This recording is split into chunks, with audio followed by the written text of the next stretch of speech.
Ladies and gentlemen of the jury, the prosecution is not going to get that man today. No, because I'm going to get him.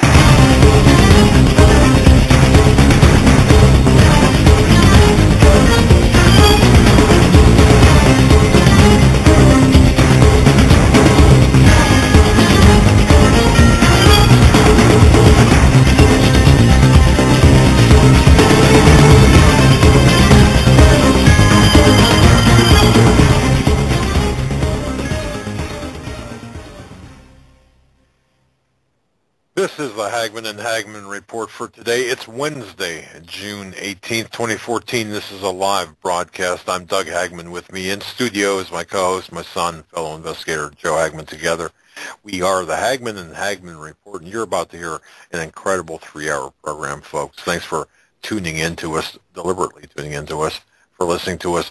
You're listening to the only show where the news, information, assessment is presented to you in 3D. We look well beyond the headlines, the bylines, the fog of disinformation, misinformation, deliberate distraction to bring you the news behind the news. For new listeners, we broadcast live each and every weeknight from 8 to 11 p.m. Eastern Time. You can find us on the Internet at HomelandSecurityUS.com. We're also simulcast by the Christians United Broadcasting Network. There you can tune us in at the Hagman and HagmanReport.com. Spell out the word and, 2 N's on Hagman, and of course 1 G. That's Hagman and the Hagman and HagmanReport.com. Thanks for joining us tonight. Thanks for your belief and your trust in us as we go through this information, as we walk through this virtual minefield together. I'll tell you, tonight is going to be a fantastic show. Before we get into that, I want to announce tomorrow night, it's going to be Steve Quayle and Pastor David Langford tomorrow night. Okay, both of them tomorrow night.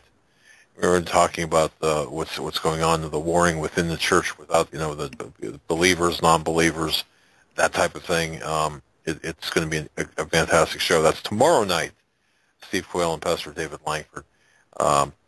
Tonight, of course, we have our very special guests, 2 insiders that know what's going on.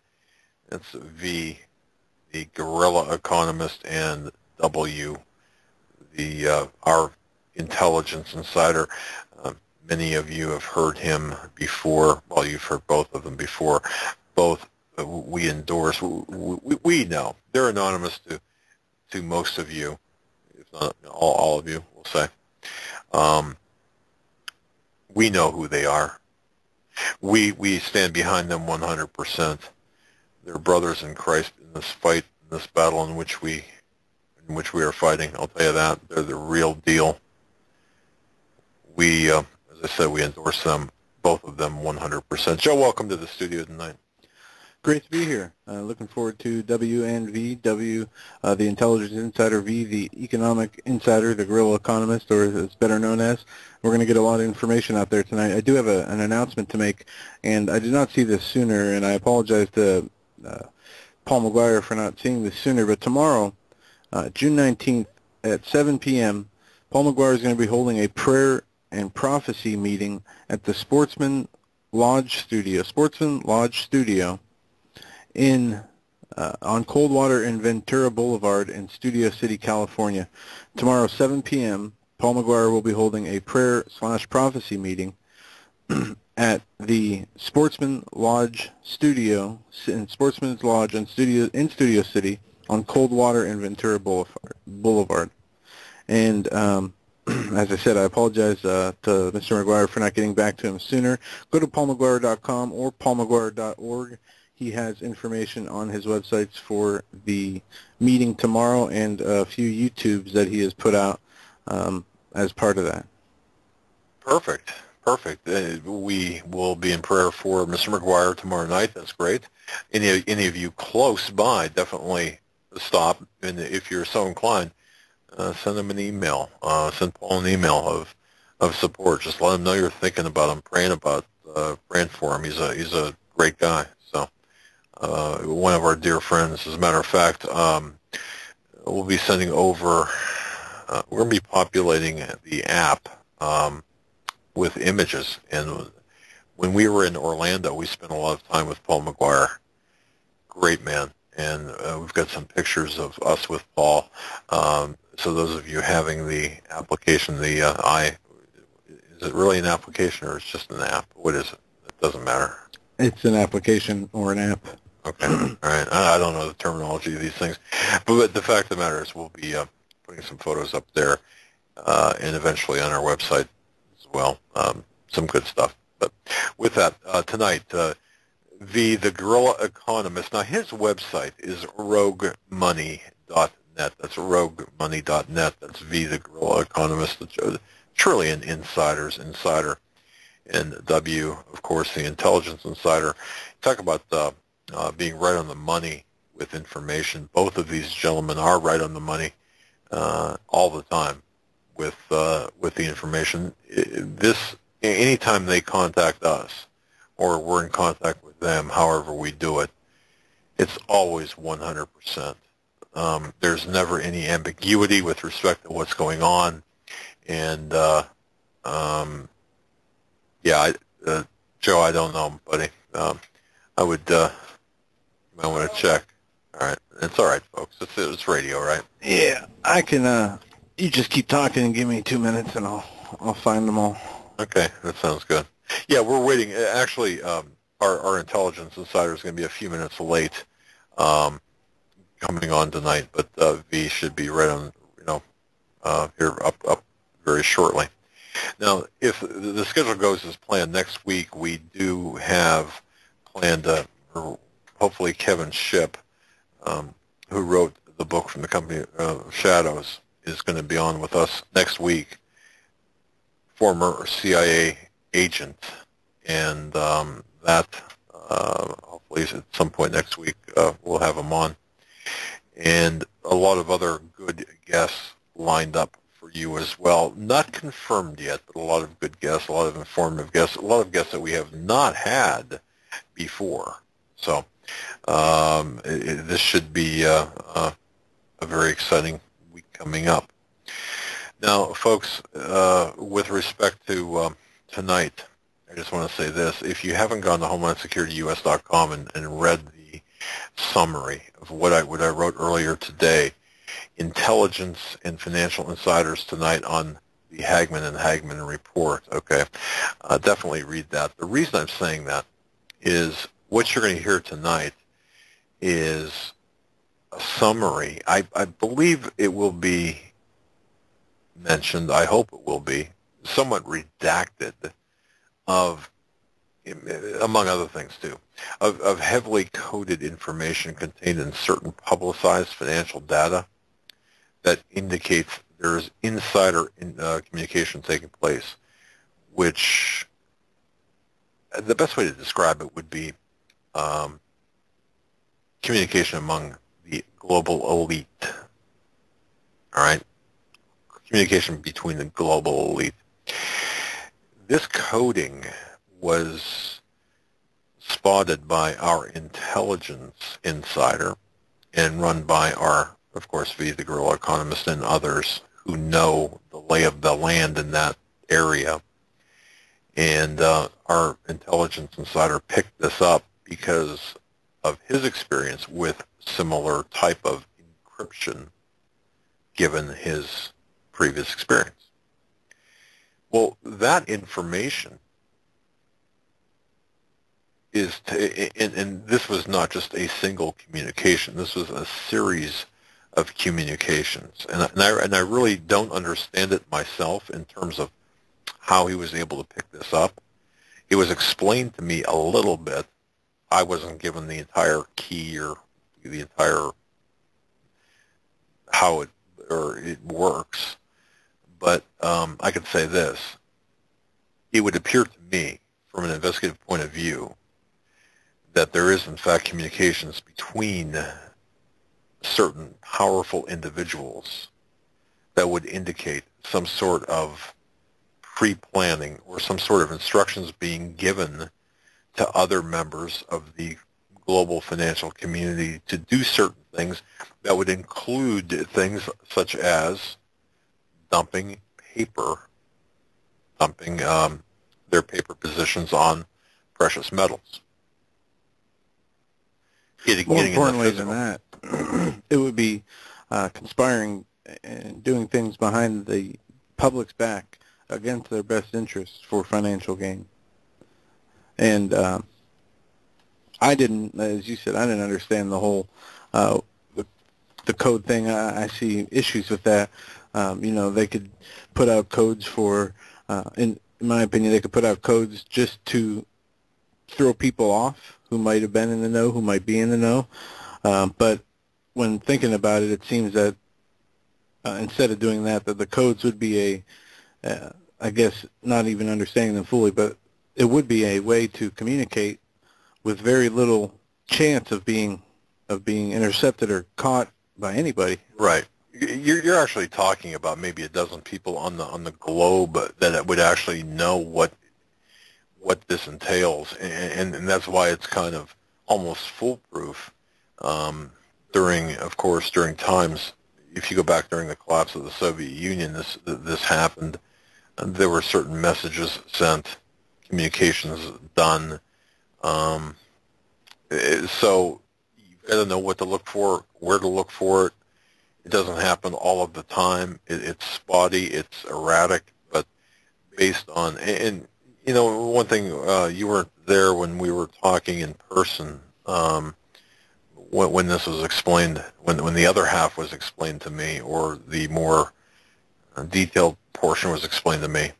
I was able to see it, but did you ever see something or have something explained to you and you understand it, but you're unable to articulate it to someone else? Man, I'll tell you, just all I can say is it would appear to me that we're looking toward, and in fact, I know Steve Quayle is familiar with what I'm talking about with respect to this finding. So if this is accurate, which I believe it to be, you will probably see some changes beginning in, mid-July, maybe. And we're gonna let W and V address that when they come on. We are waiting for both of them to come on. We did know that our intelligence insider was going to be about 10 minutes late. We're still waiting on V, the Guerrılla Economıst, to come on. But having said all of that, folks, things are going to be changing based on numerous conversations today. I mean, I think that both of us were on the telephone for hours upon hours upon hours. I will say this, that I do believe things will be changing very rapidly in the short term. Look toward, beginning perhaps mid-July, mid-next month, forward.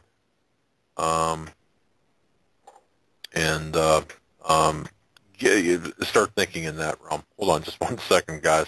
All right, we have V. There you go. Okay, and W called. I think he called the wrong number. No, that's just to let us know. That's the system of communication to let us know that. Okay. All right. You know what I'm talking about, right? We do have with us the Guerrılla Economıst, our financial insider, V. V, it's great to have you back on the Hagman and Hagman Report. It's been a while. Hope everything's been well with you. Joe, it's great to hear your voice. Doug, it's great to be back down in the center, the belly of the beast, the front lines, the tip of the spear. Gentlemen, let's get it on. It's rock, man. Yeah, it's great. It's great to hear you. It's been a while. I know you've been tremendously busy, which is probably an understatement, but that's great.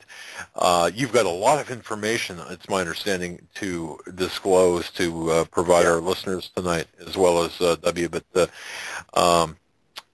your website is roguemoney.net, folks. Bookmark that. That's roguemoney.net. Very important website. Now, of course, our intelligence insider W has got no website. So obviously, this is the case. But V, go ahead and start us out. Fire away. Where are we headed? Sure. It's first of all, it's like I said, it's great to be back on. It's been a while. I mean, so many things have transpired. A lot of big events that we were talking about the last time we were on. I mean, the last time I was on with Steve, We talk about April being a major transitionary point. It was. The buildup happening in May. I mean, my God. I mean, the amount of things that are occurring is just tremendous. Where we are today is pretty interesting. It was the whole story, and I'll give you a little bit of background on this before W comes on. About towards the middle of May, what occurred was I received information from the City of London that they're expecting a major event occurring within the middle of July. That event can be not only monetary and financial in nature, but also can be coalesced with a military action. When I pressed them to find out exactly what this military action was, and I said, hey, is this about Russia and Ukraine and them taking it? They said yes. And then I asked them, well, is this about Russia and Ukraine and them taking it? And then at the same time, will there be U.S. assets in the field that would be defeated to make the U.S. look incredibly bad? And the answer that was given was yes. So they said that this will occur. It will be a death blow to the dollar, and you can see a major turn occur away from the U.S., away from the dollar. And these are things, this movement away from the dollar has been happening at least acutely for the last 7 years or so. 6 years or so. So there's been a massive turn already. So this is starting to pick up pace. So the pace of this massive dollar deleveraging is occurring. So as I'm receiving this information and I'm listening to these guys, and I'm talking to these guys back and forth, they're detailing out that, you know, it's mid-July is going to be a point where the powers that be, those insiders, will be positioned to profit very greatly from this coming economic transition. And I found that to be very fascinating. And folks, if you don't know, the City of London is basically the powerhouse. It's the financial hub of the entire planet. It's not Wall Street. Wall Street plays second fiddle to the City of London.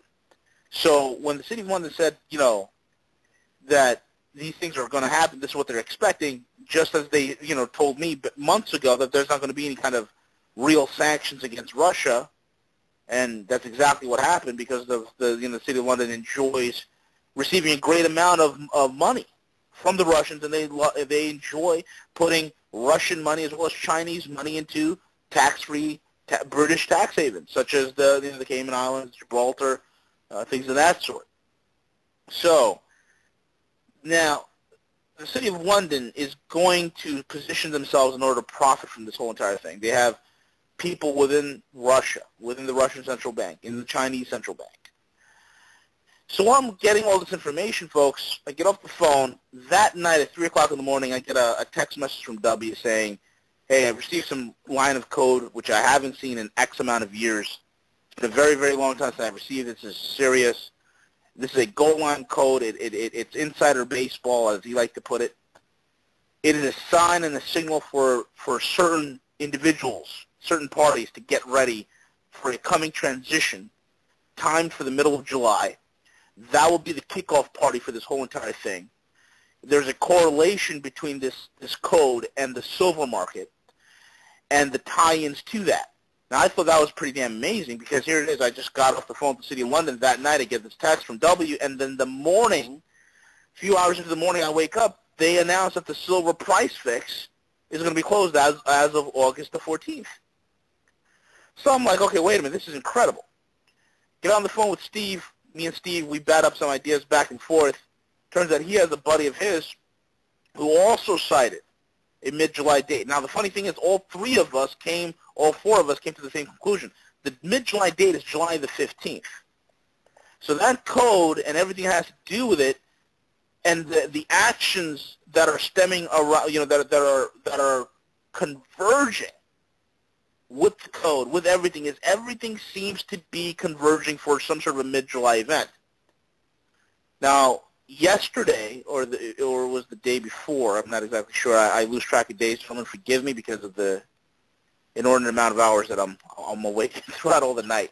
But, you know, I received news, and I believe it was Monday or Tuesday morning. I received news that the largest pipeline in Europe gets blown up. I break the news. It never makes it to the news wires. I was on the phone with Steve at probably like 7 o'clock in the morning his time, letting him know this. And he posted up on his site at 8:25 Mountain. But I received the word from around 9 o'clock in the morning when I was on the phone with the City of London again. And they said that it was U.S. assets, U.S. proxy assets, basically neo-Nazi right-wing groups in Ukraine that blew up that pipeline. Now, this pipeline, folks, I placed the alert on Steve's site as well as my site. This pipeline is the largest pipeline in Europe. It's been there since '68. It's very robustly built, okay? Russians are known for building some pretty darn good pipes, very high strength. The pipe supplies natural gas to Italy, to France, Germany, Austria, Hungary, Czech Republic, and Switzerland.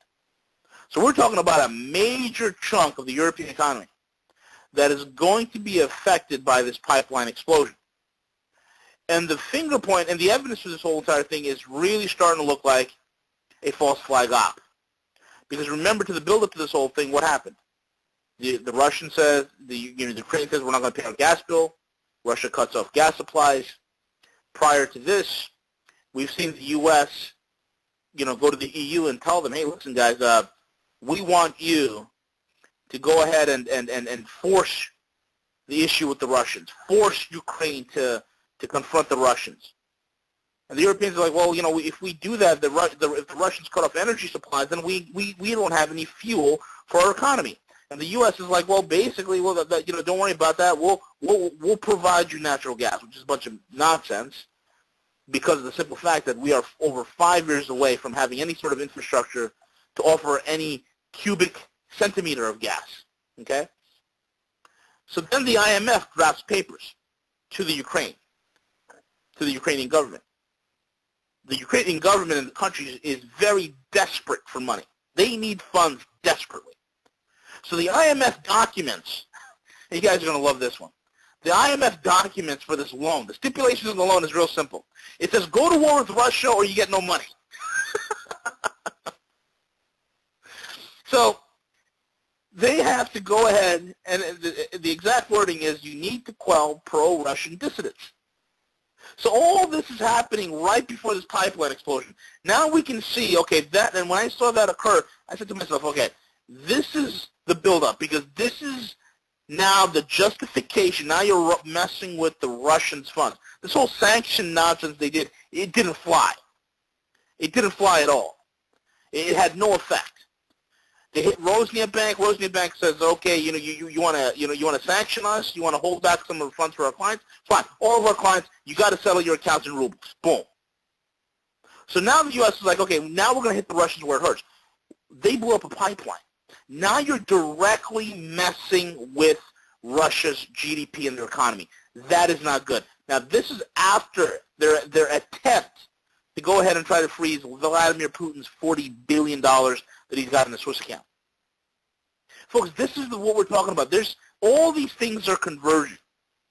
And that's what kind of brings us to this date. And I think tonight, Dolby is going to go down his list and go through his sources, his information, what he's got to share.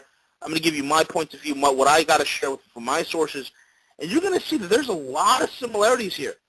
I mean, it's not 100% lined up, but then again, that's just the nature of intelligence. But when you see a lot of converging patterns here, it begins to start painting a very vivid picture.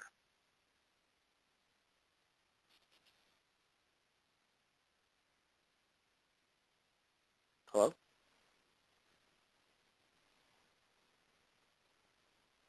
Hi, folks. Doug Hagman here. I'm just not sure if we have, if I'm on air. Okay, here we go. We are in the process. Okay, we're live. Thank you, Troy. And ladies and gentlemen, we apologize. Remember the other day I was letting you know that our generator for the studio is being outfitted with a special box. Well, apparently we didn't do it quick enough, or we're not. It's not there. It'll be up. It'll be up by the end of the week. But anyway, that said, let's continue. VW, you folks there, we apologize. Yeah, I'm here, Doug. I don't know where we left off. I mean, I kept going, so I don't know what's the last thing you guys heard. Okay, Joe, hang on. Okay, thank you. Listen, you guys, because now we are funneled in through a different country, in different means. You keep talking, even though we would get cut off, you will still be live. So if we get cut off for some reason, okay, just take the show. All right. So, well, that sounds like fun. All right. Well, let me just start with this one thing. You know, I've been praying that we had these deliverance services the other day, and I thought I needed to be praying for some of our brothers and folks that may be under some kind of demonic oppression or attack, and so I've been praying for V. Fervently, because you need to be delivered of GM products. And I just, it starts with GM, and then you end up with GMO, and next thing you know, you're toast. I mean, you're fried. He's a Chevrolet Camaro guy, and as a Ford guy, all I can do is pray for you, bro. You just mad because I have more horsepower. I got Shelby's, and he's got Camaros, so... anyway, but you're in my prayers. It's an East Coast, West Coast thing, I suppose. That's what it is. Yeah. Oh, my goodness. And we got quail, and quail just likes horsepower, but what does quail know? I mean, you got to be able to handle it and all that. I mean, we can have a lot of fun and talk about this stuff, but at the end of the day, it is a serious moment. And the only thing I want to say for folks is that, and I've really been trying to hammer this with all the guys that I deal with. When we talk about these dire moments ahead and these dire things happening in the economy, we do have to temper this and try to make sure that people understand. When you hear of wars and rumors of wars, but the end is not yet. That doesn't mean you don't try to get out of the way, and that doesn't mean that for some people they're right at the front almost instantaneously and don't realize it, and for them it is the end of the world. But we do have to try and have a bit of perspective in how we view these things. And we are on this world stage of events. And there's action on one part of the stage and then another part, and there's tit for tat and all sorts of things going on. And at any given moment, you could be right in the crossfire. And that's somewhat what we're talking about, that things are heating up. But you shouldn't lock up. You shouldn't become like a deer in the headlights. In a gunfight, the worst thing you can do, the worst place you can find yourself in, is pinned down and no way out, because then your time is numbered. You got you locked down, and it's just a matter how long you get till you're out of the bullet. Out of lead, you're dead. So this is about staying focused, keeping your eyes on the prize, understanding we're in this very dynamic, very active, moving moment, and you have to be light on your feet, live, able to move, able to maneuver. And if you have things in your life that are holding you down, that are weighing you down, that are tying you, chaining you to a place or a situation, that's probably by somebody else's design to make it hard for you to maneuver, move out of the way, get loose of them or their situation or their design before they can clip you, clean you out of whatever you got, etc.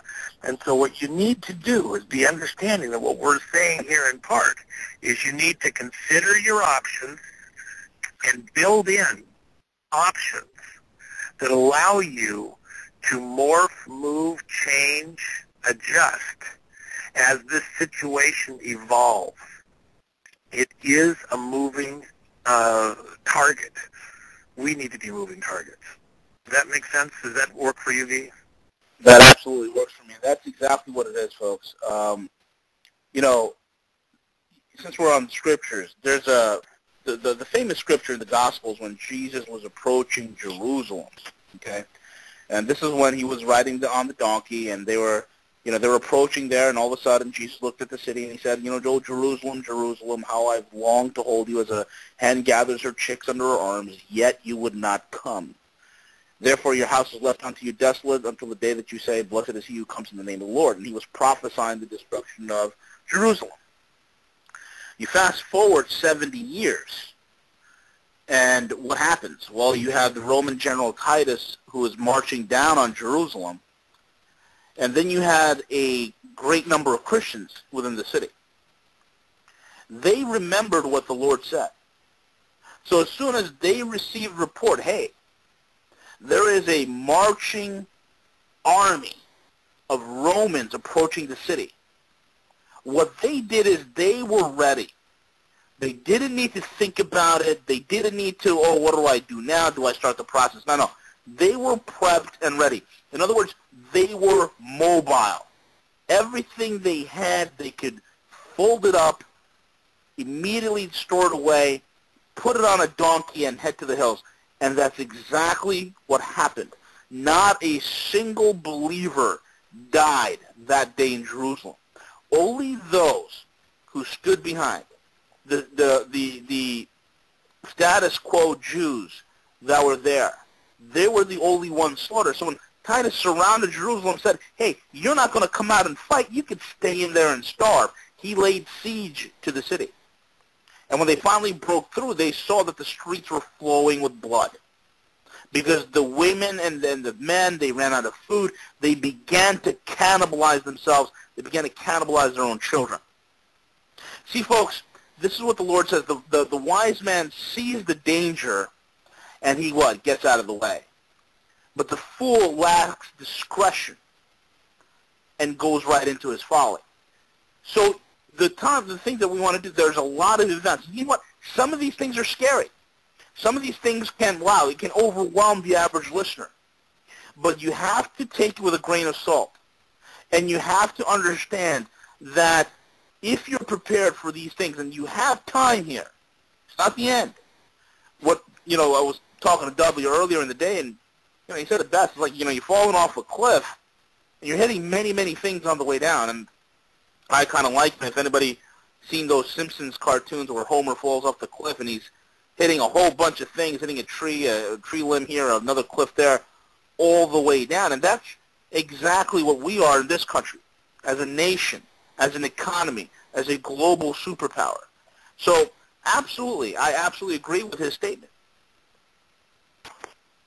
Well, let me just back up here now for a moment. Doug was trying to explain what it was that started this conversation in this current realm, and let me be very precise. This was not the date was May 2nd, and that was the date that I did the show that was a little different for some of the people listening to us.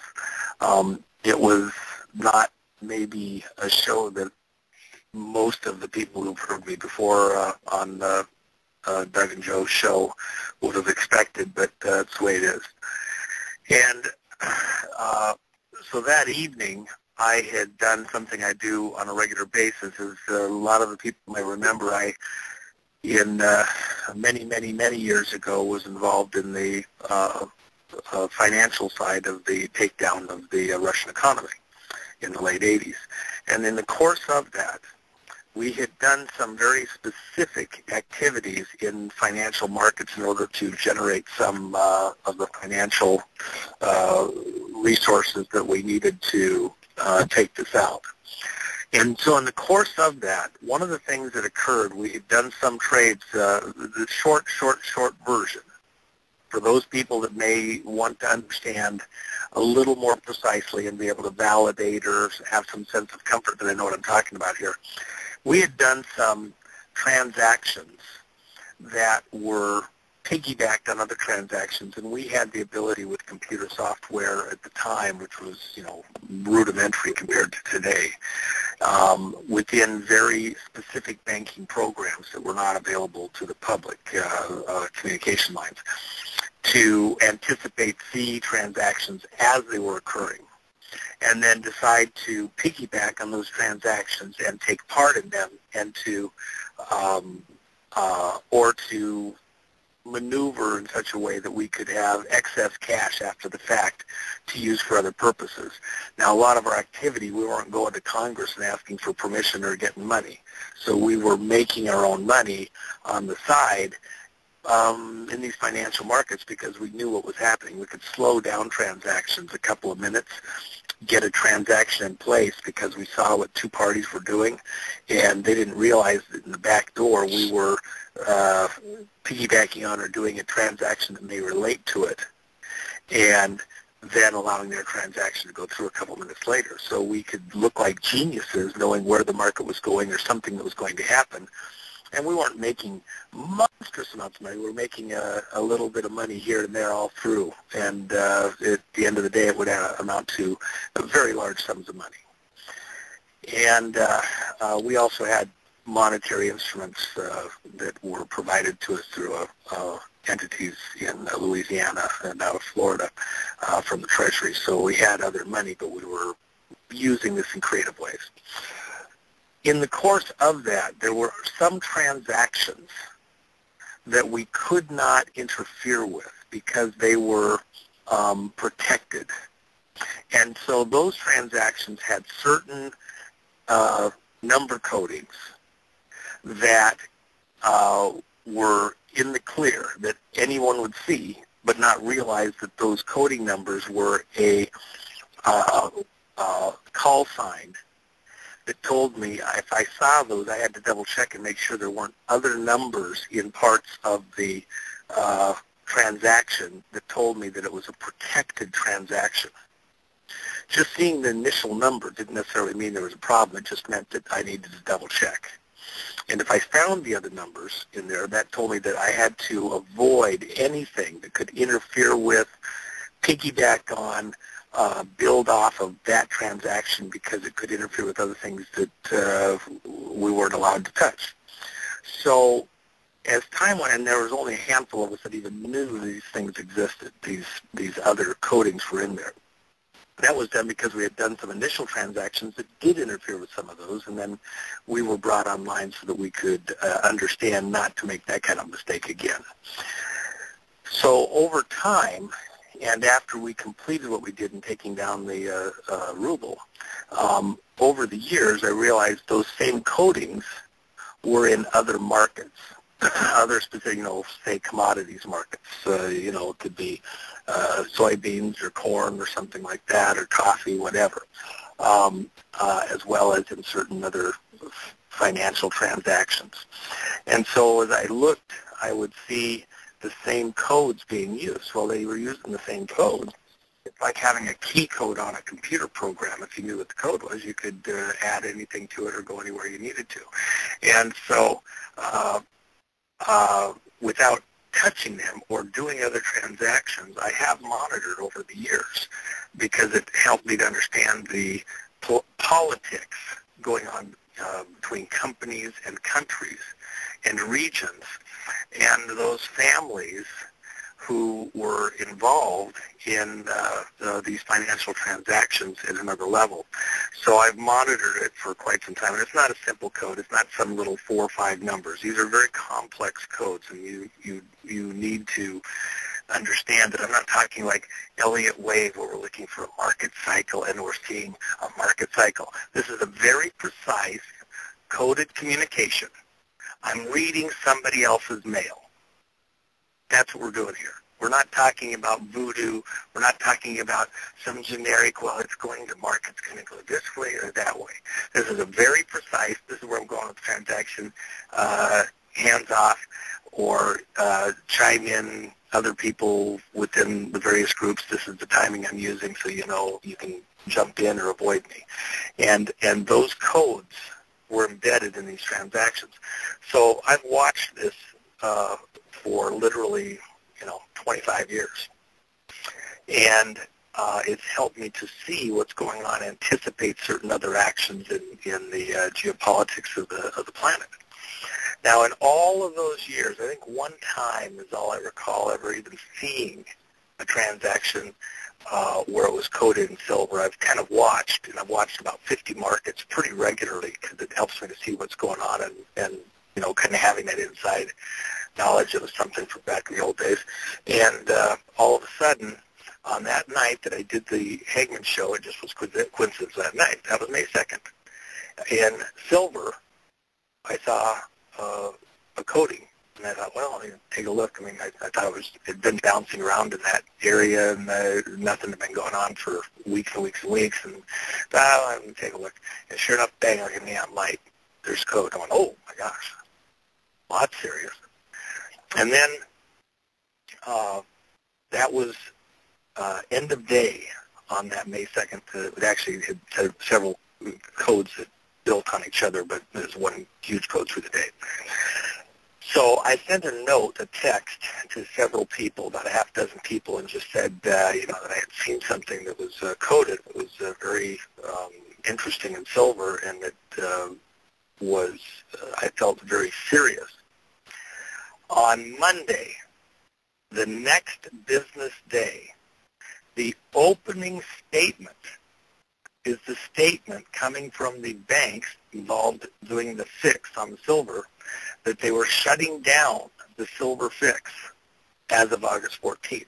The very next business day, now to any of that handful of insiders who are working using the coding, and it's not just 5 or 6, there's 5 or 6 of us, but within those families, it's probably somewhere between 100 and 200 people.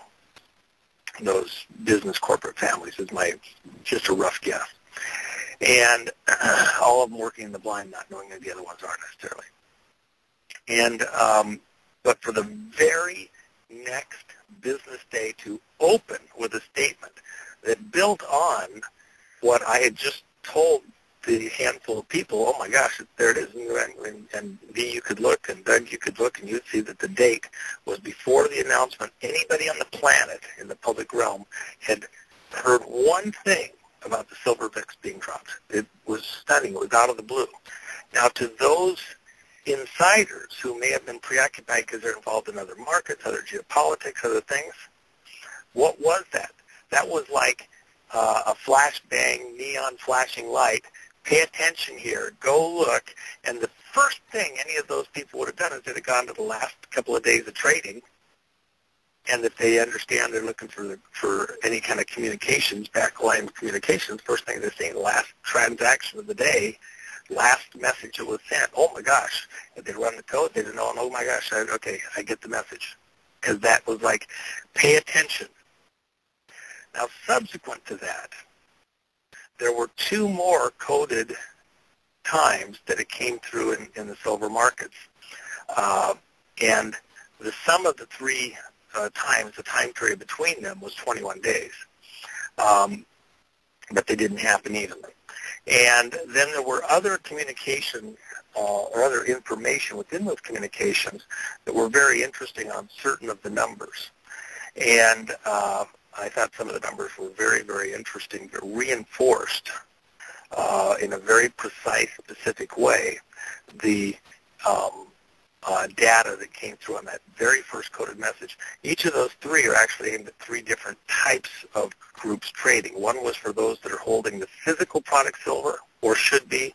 One was for those that are trading related to the paper products, and one was for those involved in the actual mining processes and stocks.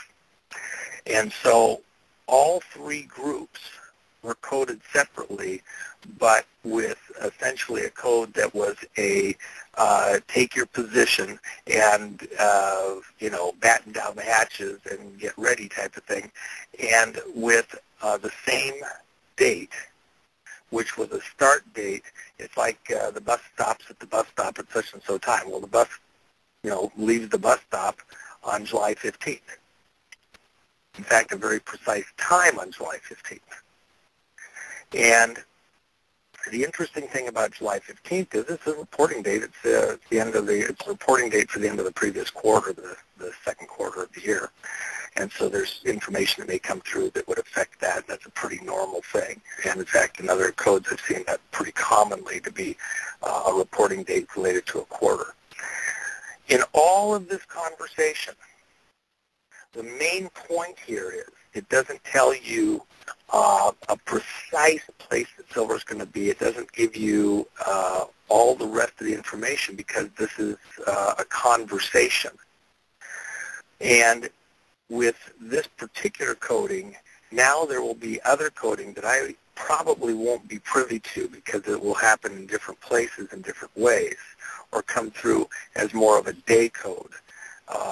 And so as I understand it and anticipate it, you're going to see a lot of volatility increase in silver. Silver is normally very volatile when it's moving anyway. But this was that was a start date. Now, that doesn't mean that silver on July 15th goes to outer space or does anything really dramatic. It's about getting in position for a series of changes that would be coming, and throughout the fall and probably all through next year. But these are what I would call, in this particular case, a longer move. The other interesting thing that I had seen in another market that's related, and I'm not going to say precisely where it's at, other than it affects the dollar. On April 5th, there was another coding that had come through, and it's what I call a long wave. It's not a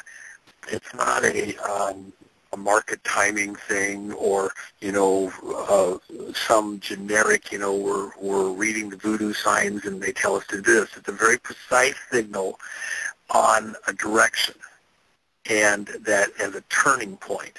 And that happened on April 5th as a turning point for other stuff that was going to occur. And it's interesting that all these things in the Mideast really began to turn strongly at that point in time.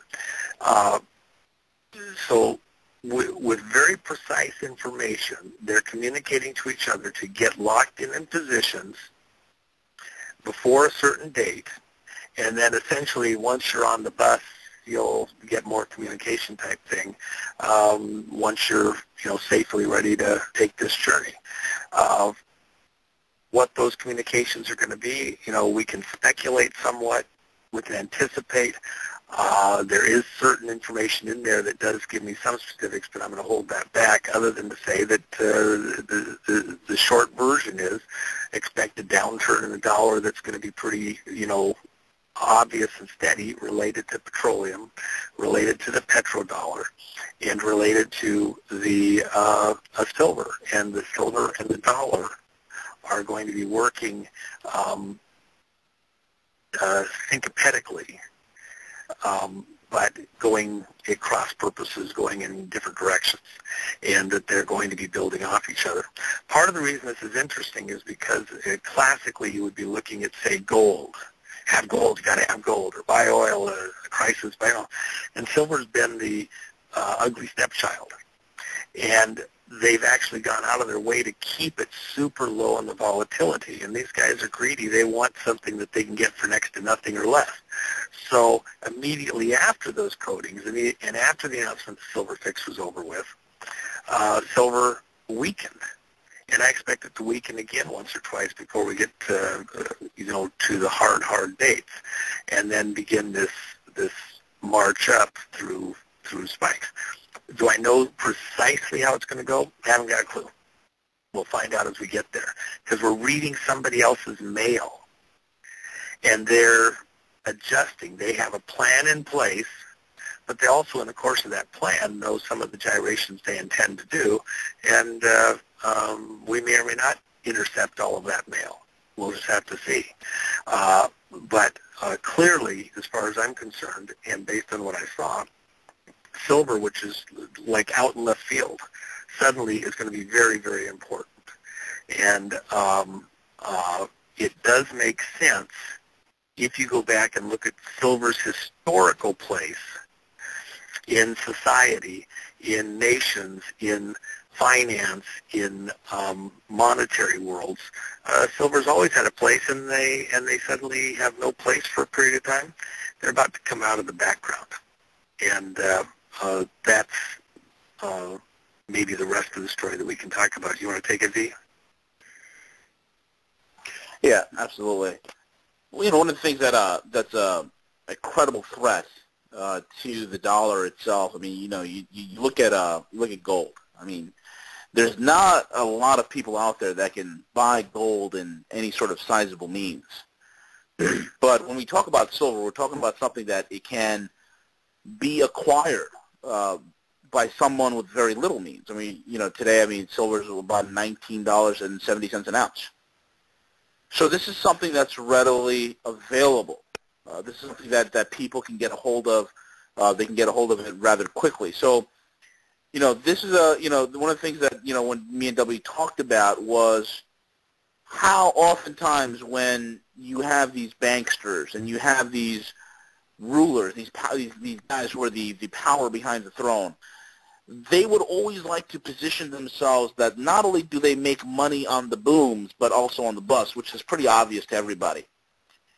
But in this particular situation, it's pretty unique. And what I mean by that is this. They are positioning themselves that they will control, what we've talked about before in prior shows, is controlling the exit doors or controlling the lifeboats. If you control the exit doors or the lifeboats, you can dictate who gets on or who gets out. You can dictate how much money can be made. Now, look at what the Fed has announced recently. They went ahead and they've announced that if you want to get out of the bond market, they're going to make an exit fee. So they're getting things ready where they will make money on the exit when people are leaving paper and jumping into hard assets. So the signal and the code that W's gotten and the information that I've gotten is basically telling people, listen, get ready, get yourself prepared, get yourself positioned. Because, just like gold is getting tightened, its supplies and its inventories are drying up. Folks, it's the same thing with silver. I mean, any given week, any given day in the United States, there's only about, there's not that much silver floating around. There really isn't. So being prepared for this great transition is something that's imperative. It's about having the portability. It's about having that mobility in order to move, in order to survive. Because a great many of us will survive this. We'll come out the other end, but you have to be prepared. Doug, Joe, or W? Well, let me just give you some thoughts on silver. What's the deal with silver? Look, if you have gold coins, let's say, or gold bars, what are you going to buy, a house? Are you going to buy a car? You got to be able to do small trades. You might need to, buy a passage on a boat or a few gallons of gas or something like that. If you don't have small enough divisible quantities, you're going to have to give up a gold bar to get a few gallons of gas. How are you going to do that? The silver is able to be broken down into smaller monetary units. It's also because it is less valuable for these fairly mobile units you might carry in your pocket. The likelihood somebody wants to counterfeit, say, pre-65 coins, is the money. The counterfeit is going to cost the original.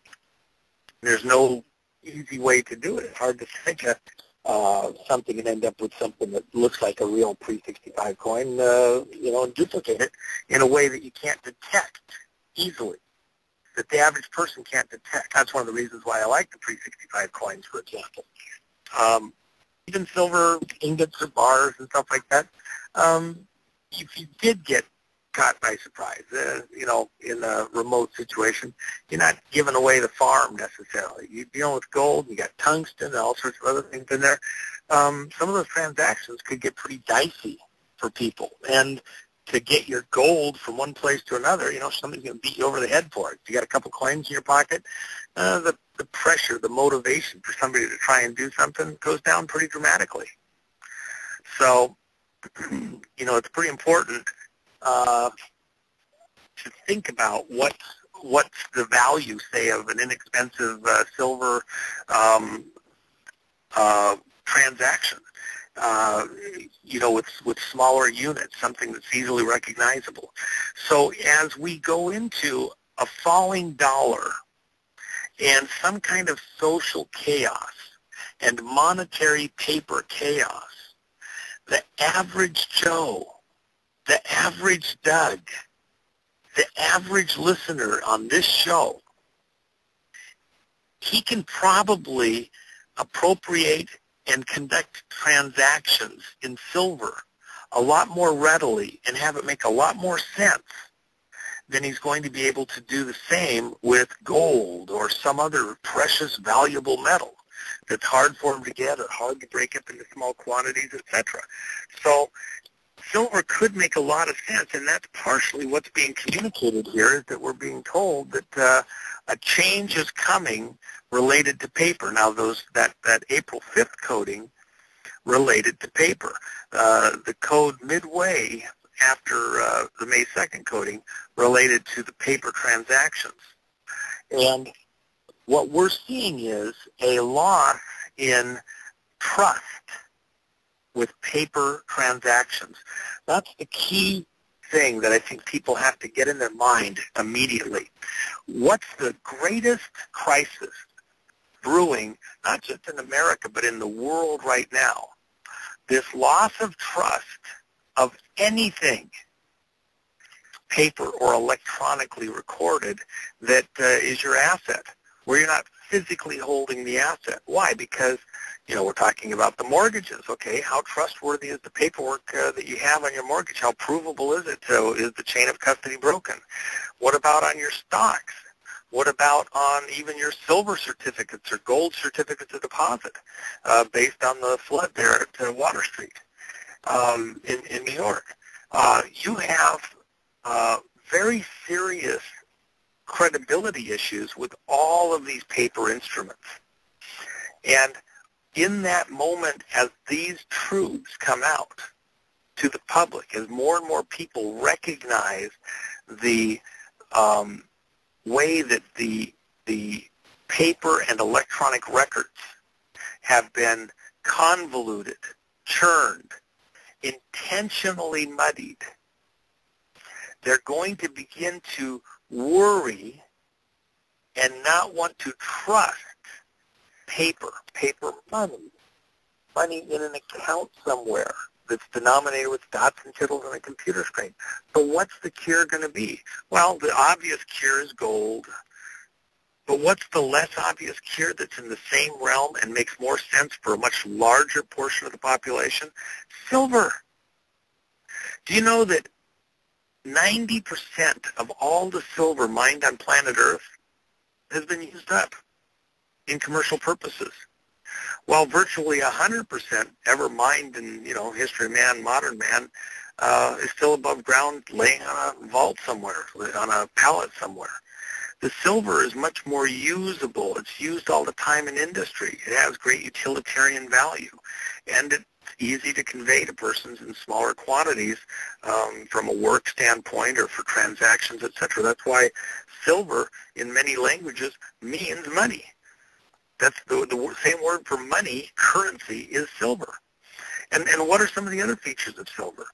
Silver, think of all these paper instruments. They're like a boil on our economy. They're like a sore.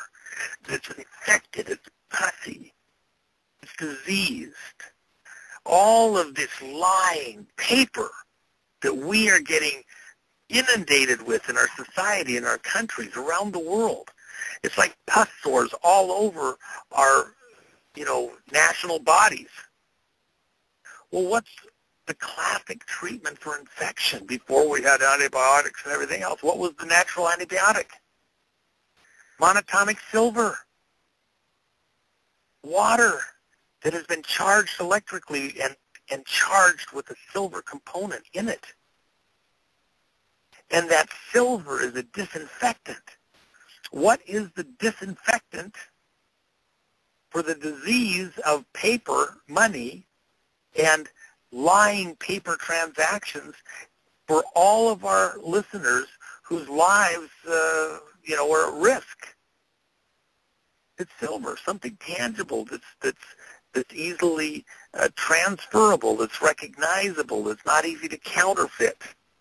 And so in this moment when the economy, when people are going to have a harder and harder time trusting the paper, trusting the person with the paper, they're going to naturally shift to other things that are more recognizably trustworthy. Does that mean every transaction, buy a new car with silver?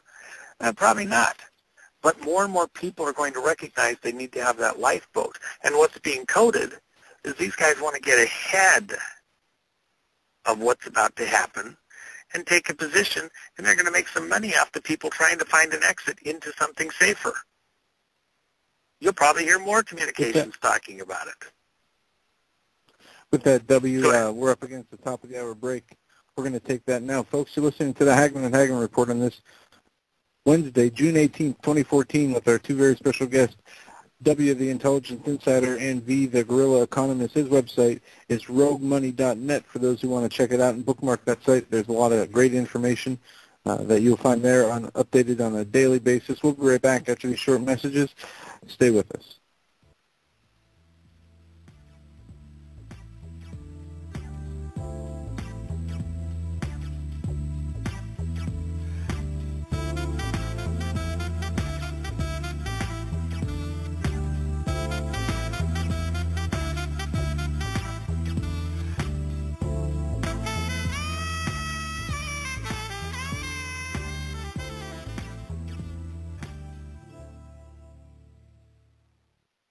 Here's News in 2 Minutes, brought to you by Full Spectrum Survival.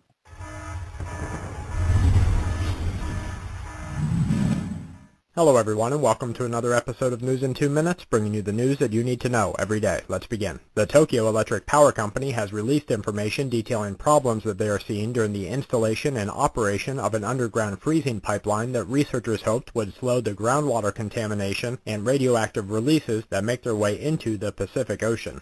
Scientists warn that best-case scenarios put moderate containment measures into effect in no less than 10 to 15 years, leading environmentalists and concerned researchers around the world to stress that within that time frame, the Pacific Ocean and the world's citizens that rely on it may have experienced an overwhelming amount of radiation that could cause an untold amount of damage to both humans and marine life.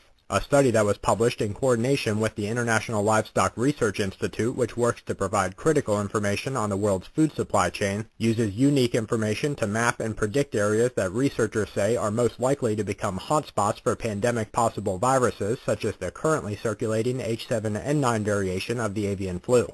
While researchers have known for some time that current conditions in crowded live market areas create a breeding ground for the spread of deadly viruses, information presented by scientists shows locations that were not likely considered high-threat areas, as officials warn that an increasing trend of global variations may bring the spread of a pandemic virus to the world within the coming years. Authorities are reporting that confirmed cases of chikungunya, a mosquito-borne illness that causes high fevers, intense pain, and in some cases debilitating paralysis, is continuing an explosive growth pattern in the Caribbean, with authorities noting that over 170,000 cases of the disease have been reported. Economists stress that North American consumers are beginning to experience what could become a lasting trend of inflation, following reports that showed consumer prices surging to their largest increase in over 12 months as prices for both goods and services were seen on an increase.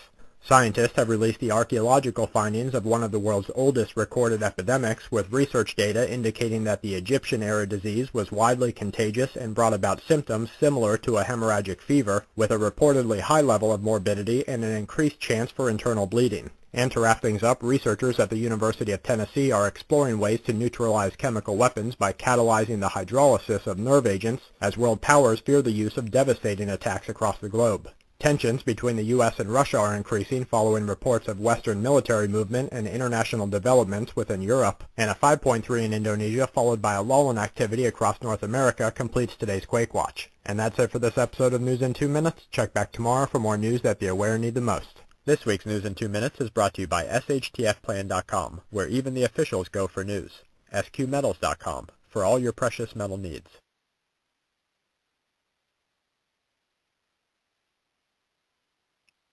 Hi folks, Doug Hagman here for NatureBox. Of course, this is the way we now snack, NatureBox.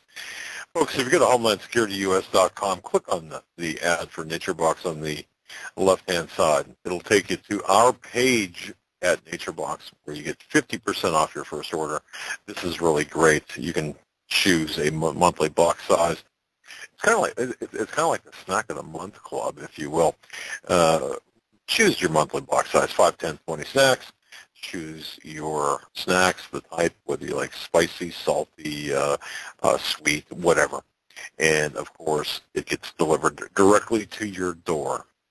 It's changed the way we here in our household and here in our studio actually are snacking.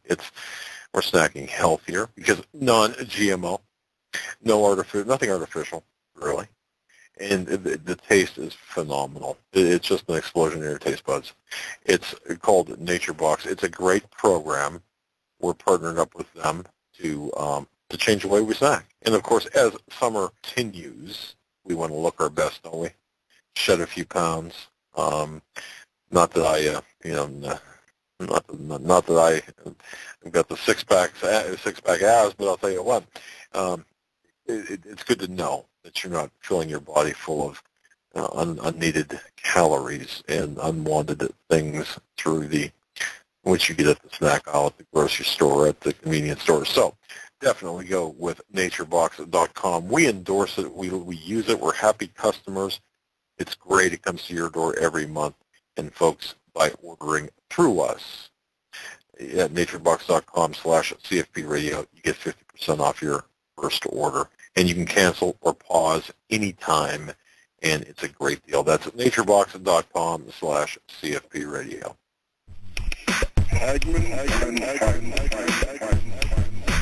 You want answers? I think I'm entitled. You want answers? I want the truth. You can't handle the truth.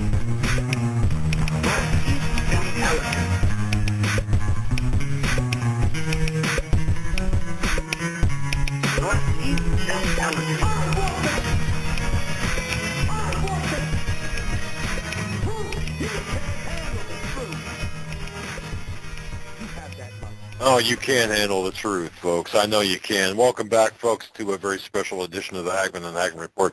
Two very special guests, the Guerrılla Economist, his website, roguemoney.net, and, of course, the Intelligence Insider. I got to tell you, the two guys, I'm glad, are on our side. Of course, you heard W explain the the coding, I guess you would call it, kind of like I explained it, right? Yeah, right.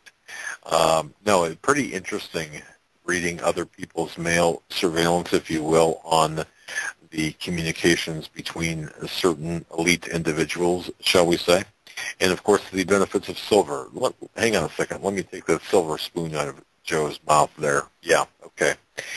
And that's where the saying, by the way, comes from, silver spoon in your mouth.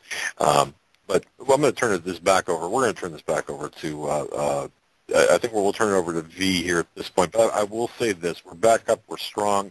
We have been getting reports of DDoS as well as Trojan-type situations going on. At this point now, it's catch us if you can, because perhaps, well, I'm not going to say you won't, but it's going to be a challenge for you to do so. Glad to have you guys back. And if we, for some reason, drop off, we have it fixed so you guys can just keep on going. So it's just a great thing. B, it's up to you. Doug, could you hear me? Hello? We can. Yes, we can. Yeah. Okay, fantastic. Sorry about that. Well, guys, one of the things I want to point out to the audience here, for the last year or so, I've been really hammering home the point, the absolute fallacy of paper, the illusion of paper. Now, one of the things I've always said is the banksters, those who are in power, always seek to have the most amount of control in paper because paper is something that's manipulable. Okay, you can manipulate paper in so many different ways, folks, and that is why that the revelation upon revelation upon revelation upon revelation that's been pouring out of the financial industry since 2008. That's why it's finally started to ring home with some people that these individuals who claim to have our best interests at heart, who claim to manage our funds in order to have the right performing stock, and it's all about the customer, it's all about the performance. they're starting to realize that it's not about that. It's about what's in it for me when it comes to these bigwig CEOs and these banksters, okay? And so the absolute fraud of paper is out in the open in such a huge, big way. We've seen revelations occur within the last year about high-frequency trading and the absolute devilish mechanism and danger that HFTs are, and how it really poses to the industry as a whole. So massive different moves of people where they're just not believing. Where I mean, you had gentlemen like Greg Morris who've come on and who've exposed the entire mortgage fraud. We've heard about subprimes. Now we're realizing it's not just subprimes, it's much more. So, folks, what I'm saying is that once you figured out that it's just one level, okay, you realize it's multiple levels. It's multiple levels upon multiple levels, and the fraud, the absolute cancer, the rot has absolutely set in the entire Western banking system. And it's being done this way, folks, for a reason. Okay? They knew that eventually that XYZ instrument is going to have an expiration date, that you could only run a particular operation, a particular stunt for so long before it falls off. And now this stunt that we're using called fiat currency and all the vehicles and all the rudiments that are attached to that are being undone. And those things have reached expiration date. And that's why the world has awoken in such a massive way and began to push against the dollar. The push against not just the dollar, but paper in general. There's enough of a crisis that has been created that the world is clamoring for honesty in trade, honesty in banking, honesty in transactions, honesty in investments, honesty in savings. These are things that the world is clamoring for. They've never clamored for this before. Now, the point I'm trying to make of this, folks, is this. These things are being allowed to happen. These revelations that I've spoken about of one scandal upon another, I'm not even going to call it scandal. One criminal activity on top of another criminal, let's call it what it is. One criminal activity on top of the other. Over the course of the last 6 years, because Americans are starting to wake up, and the world is waking up and starting to figure out, hey, this quote-unquote recession that ended on back in June of 2009, it's not over. This is being allowed, folks. The dirty laundry is being allowed to be hung out to dry so that everybody could witness it. Because why? They want you to be disgusted, those of you that are awake, to be disgusted by paper. They want nations of the world to have the chaos stirred in within them, to have their very foundation shaken, so they can all of a sudden look for something else. And believe you me that the purveyors, the real orchestrators of this, that are multiple levels above the banksters, above even those that are in the City of London, that those individuals are there. Their tentacles are the ones that are pulling the strings to make sure that they are ready and prepared not only to make an absolute killing on the profits, but be there to offer the very solution and the framework for this entire thing. You know, one of the things that W talks about is, you know, me and him, we've had a conversation where we talk about it's like sports teams. You got owners, you know, you got owners that own, that are all league owners, let's say the NFL, and no matter which team competes in the Super Bowl, it's the owners that win. You got owners. And you can kind of see, and I've seen this from my own data as well, working in banking and finance, that at a particular level, it literally is owners, power brokers at the top, and they own these countries. And they play this vast game. East versus west, north versus south. I mean, you call it what you want. And it's kind of funny, and I want W to touch on this because this is one of the things that one of my guys over in the city of London talked about. He said, V, it's amazing. It just seems that the Rockefeller arm is really starting to win. And I said, well, what do you mean? Well, it's like, look at the moves on oil. That's an indicator right there. And look at how many Rothschilds are being exposed and kicked out of countries. I said, that's an interesting point. Because it just seems like the pieces that are owned by the Rockefellers at this time are doing quite good. And I'm talking about the Russians. I'm talking about the Chinese. And it seems like the pieces that are owned by the Rothschilds, I'm talking about the European Union, the U.S., UK, not doing so well. So this is what it's talking about, folks. This is a bit of information I've given out tonight that I haven't really mentioned before. Well, let me chime in here for just half a second here. Go ahead, brother. You and I had conversations even a couple of years back, and we discussed. I explained the methodologies, the way that the different families hedge their bets and what their philosophies are as to how their investment will win one over the other based on, how they invest, what they're, invested in, and including politically. And this administration, this crowd that we have right now is absolutely a Rothschild crowd. And the banking groups that have prevailed have been Rothschild banking groups here in the West, J.P. Morgan, et cetera. The Rockefeller crowd, really it is the Clinton crowd. Where's Rockefeller Central, Arkansas, largest landholder in Arkansas, and where's Bill from? And Hillary. So, it doesn't get much more Rockefeller than that. And, of course, there certainly is a belief in many circles that Bill is actually a child of Winthrop Rockefeller. And there's reasons to believe that his mom thought so, too. So, at the end of the day, though, it's a moot point. I'm not really too concerned about it. Whatever it is, it is.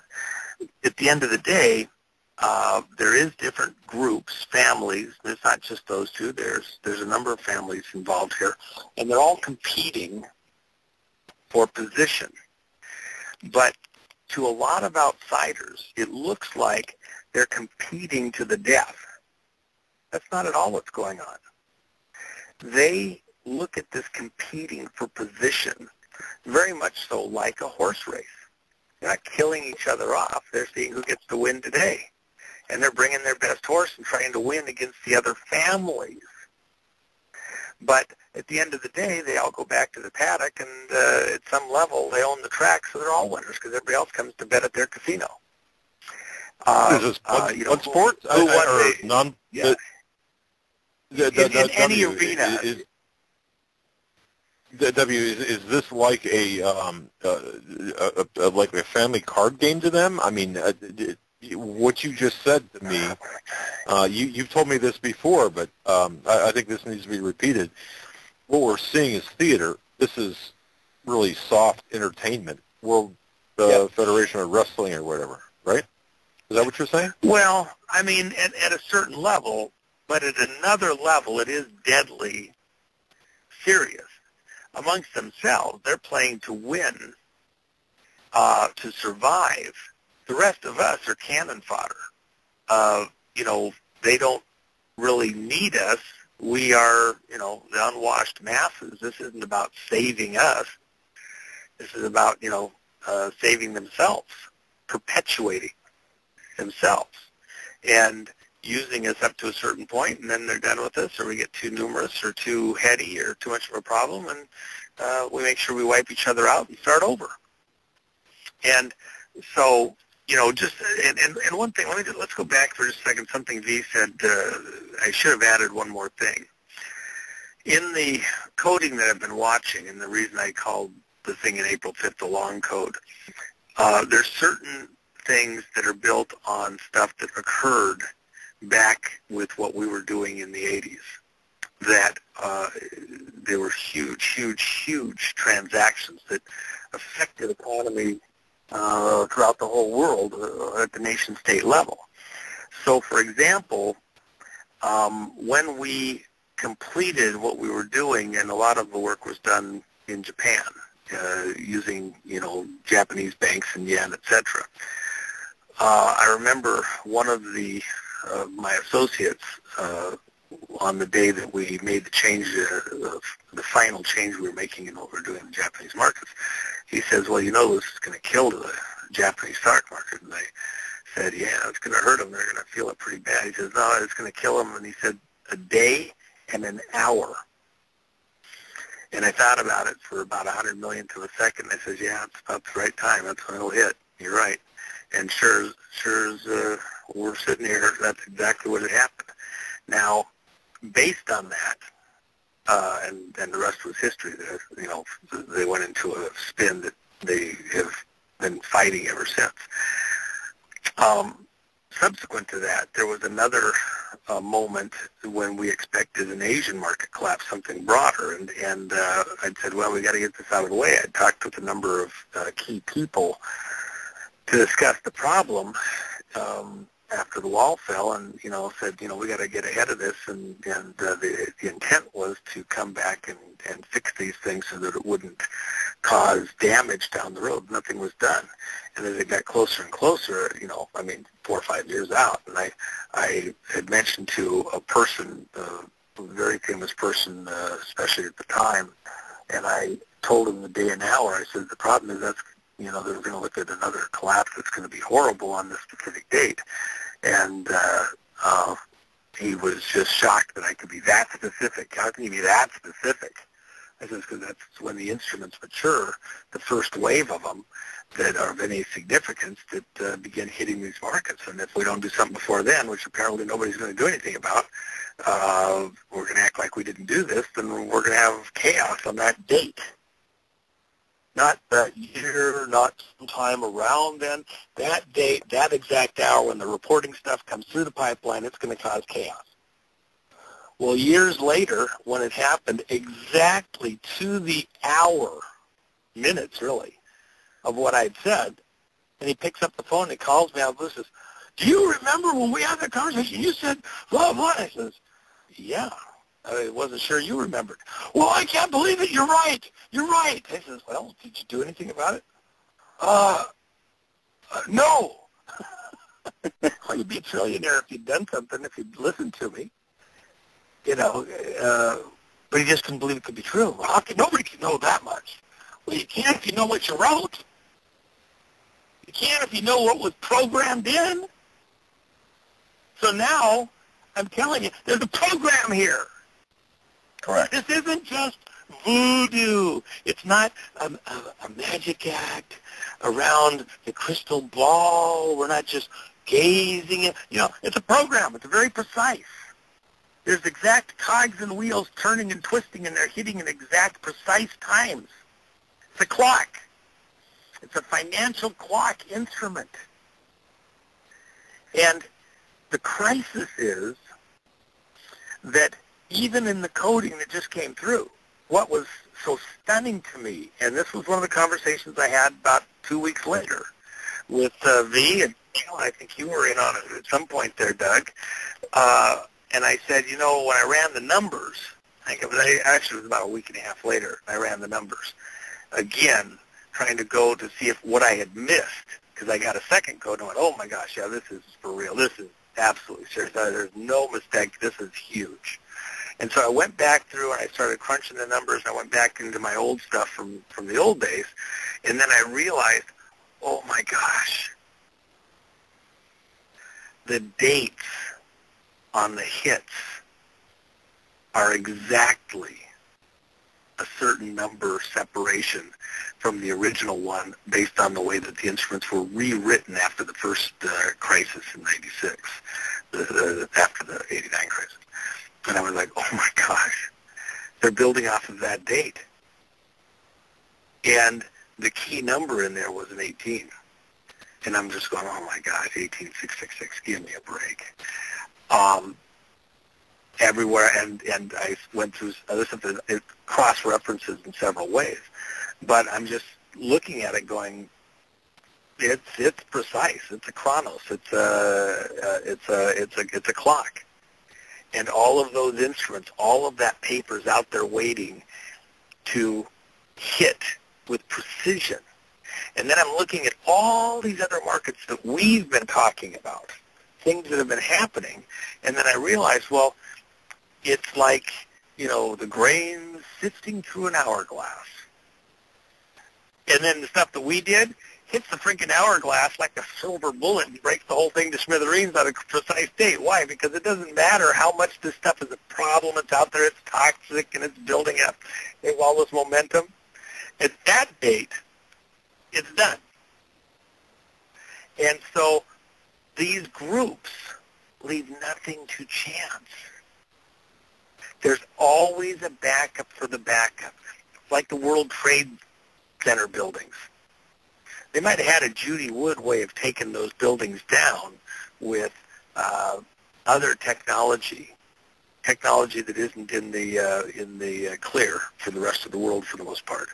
But they also had nano thermite technology present that was a backup just in case the other one didn't work. Those buildings were coming down no matter what. And if that didn't work, somehow those buildings were coming down. It's like Syria. No matter what. You think we got them nipped in the bud, we got them closed down coming in from the west. They got a plan to come in from the east. It might be plan D, E, F, G, but they got a plan because it's going to happen no matter what. It cannot not happen because their bigger plan builds off of it. And what's their bigger plan? A new world order! And the finances is the backbone to it. Why the finances? Because everything you do in your life in this modern society breaks down to a number, a value that you exchange your labor for, and then you can go exchange it for their paper, their dots and tittles, quatloos, whatever you want to call it, on a computer screen, and then you're allowed to take those and go get something from somebody else because they're the medium of exchange. And what this moment is all about is for some of these insiders, they're getting ahead of you because they know the paper is worthless. It's not worth nothing. It's worth less every day. And so they're going to get out of the way because it's about to be worth a whole lot less, a whole lot faster than it's been doing for a while. And so for the time being, they're going to go to a tangible while they're doing these other manipulations, and they'll come back to their paper and dots and tittles on a computer screen in a short while. But in the meantime, for them, they're about to go cash in some of their winnings at the money door. They're going to go over to the change cashier, and they're going to cash in some of their paper chips, their plastic chips, and they're going to quatloos, and they're going to turn it into real silver. And they're going to play with that for a little bit and let you catch up. And you're going to want their silver because they've got silver. They're not doing with gold because everybody's got gold right now. They got all the gold they needed right now. And the gold's highly inflated. They're going to take the uninflated one, make some money with that for a bit. They'll come back to gold in a bit.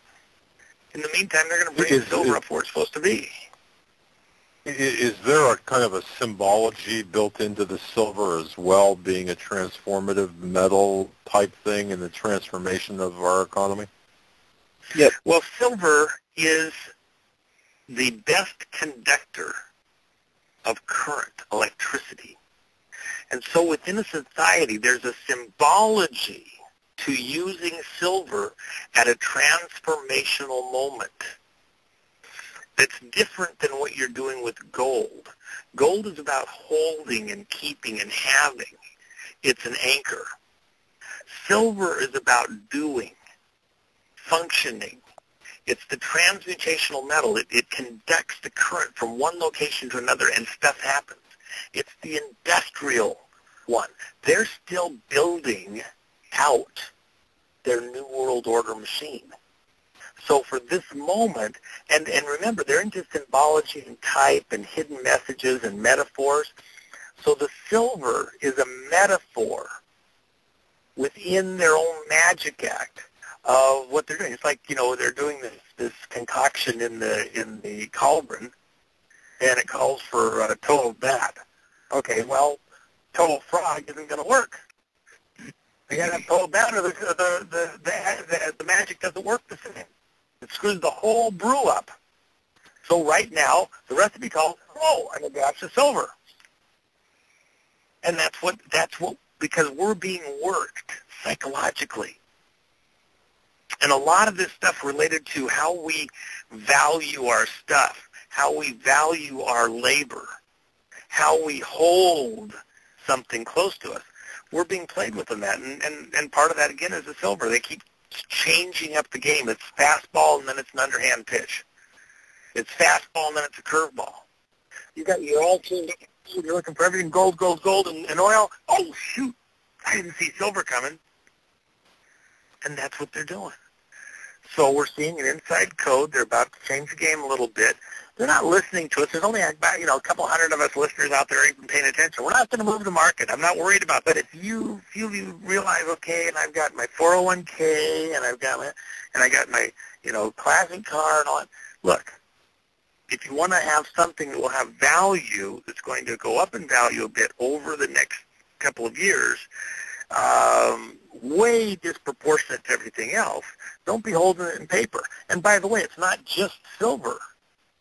Silver's the communicated thing for these players.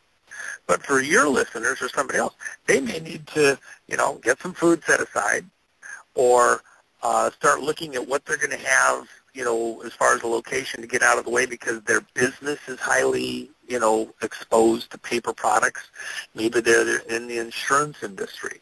Maybe there's some other industry that's highly connected to paper products and transactions. And if there's problems with the paper and it becomes toxic, then maybe their industry gets killed. So they need to think in terms of, what am I going to do to protect myself? Because part of this is not just that they're coding between themselves and we're reading the mail that they're going to be switching over to some silver stuff. What they're also coding, and that's what I'm saying back to this April 5th date, is that the paper is about to get clipped. It's about to get hit hard. So they're stepping out of the way, and one of the key places that they've coded is in the silver. Now, I have seen codes in other markets, but those have been going on all along and fairly continuously. This is just something that's very new, very precise, and has a very different implication. This is something that's a change-up.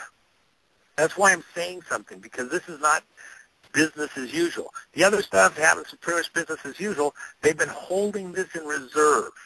It's like a big football game, and they got one golden play, and they're waiting for just the right circumstances. The scoreboard says, and the other teams in this position, they bring in this lineup on the field. Okay, all right, this is the play we're doing. The play right now. Okay, do it.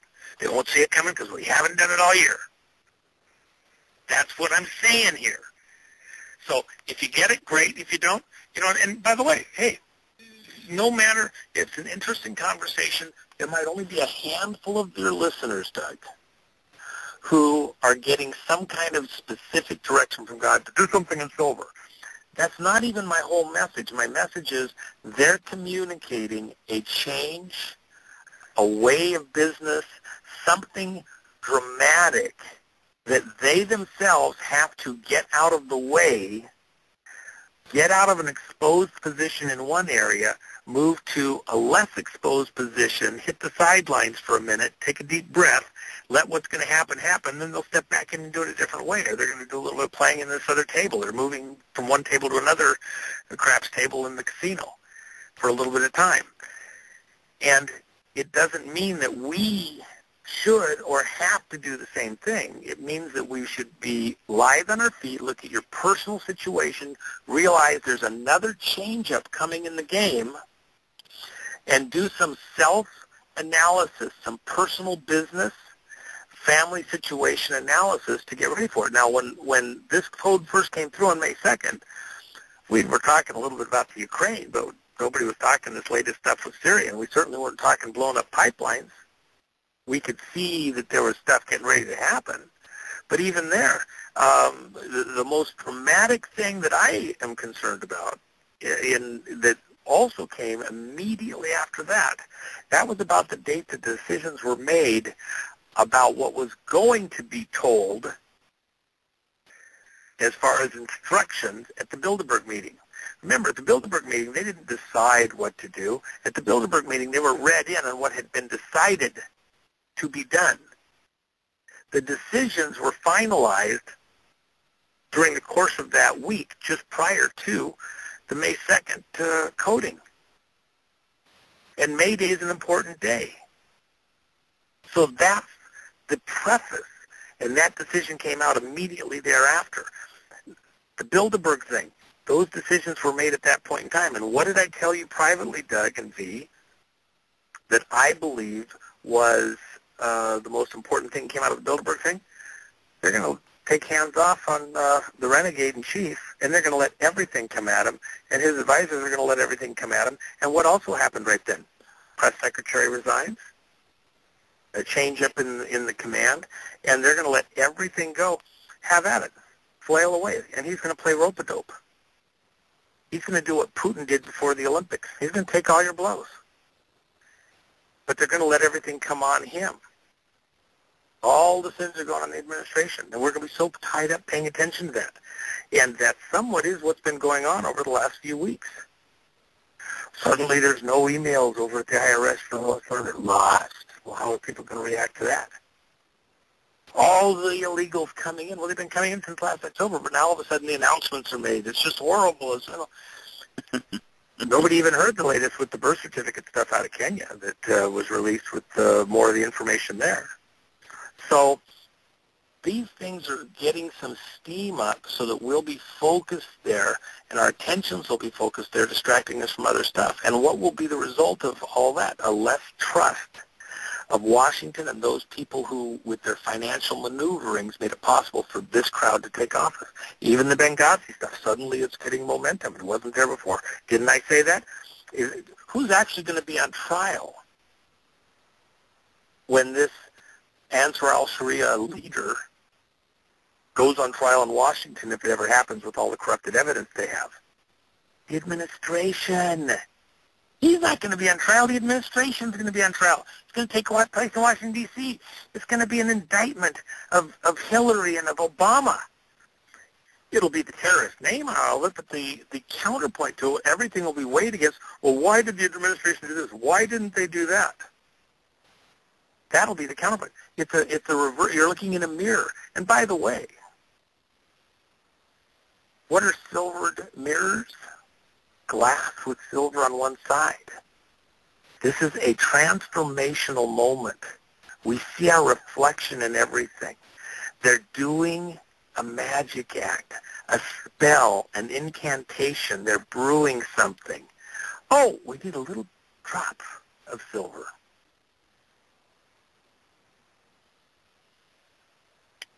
V? You know, that's interesting that W would bring out the esoteric interpretations of silver. It was actually one of the members on my site who actually made a pretty impressive point. When you look at silver and you look at the time frame of silver, you look at this mid-July date. Okay, silver is, like what W said, it is a transitional metal. It's a great thing to signal a transference of energy. But when you look at silver also, it also coincides with the moon.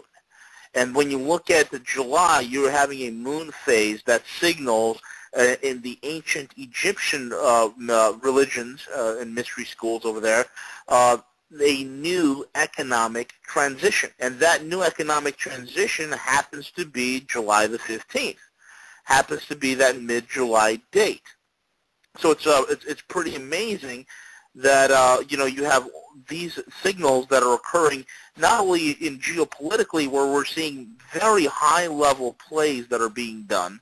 We're seeing codes that W mentioned that are coming through that are signaling these events, and we're seeing the spiritual component, the esoteric interpretations of these things. So all these things are culminating, folks, and they are pointing, the data is pointing it's painting a very clear picture.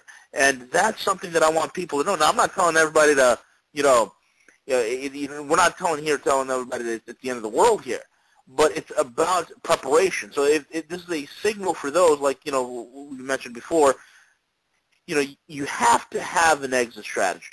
Whether your exit strategy is to get out of paper, whether it is to store up food, whether it's to get out of the country, whatever you need to do, this is important. This is your signal. This is your flag. So what we're doing here, folks, based on the information that W is bringing you, based on the information that I've brought you, it culminates into the same warning message, and that is get ready.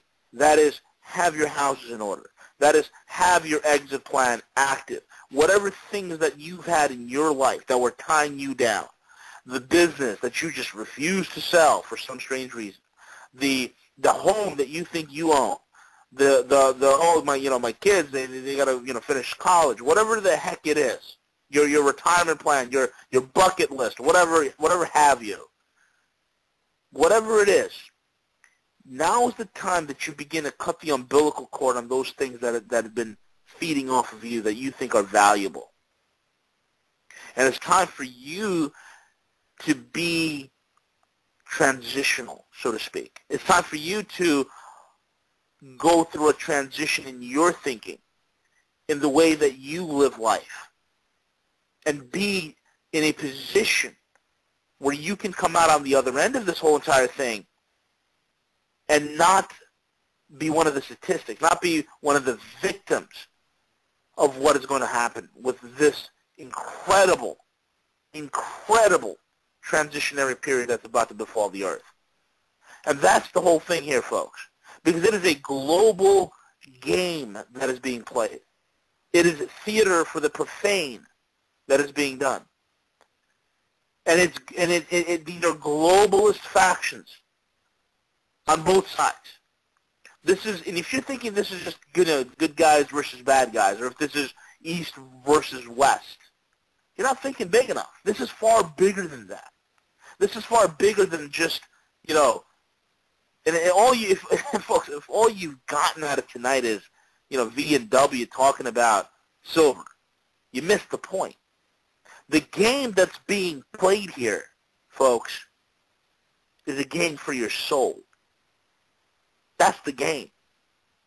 The game that's being played here, folks, is the control and the power to rule every soul, every man, woman, and child on this planet. That's the game. That's the end game.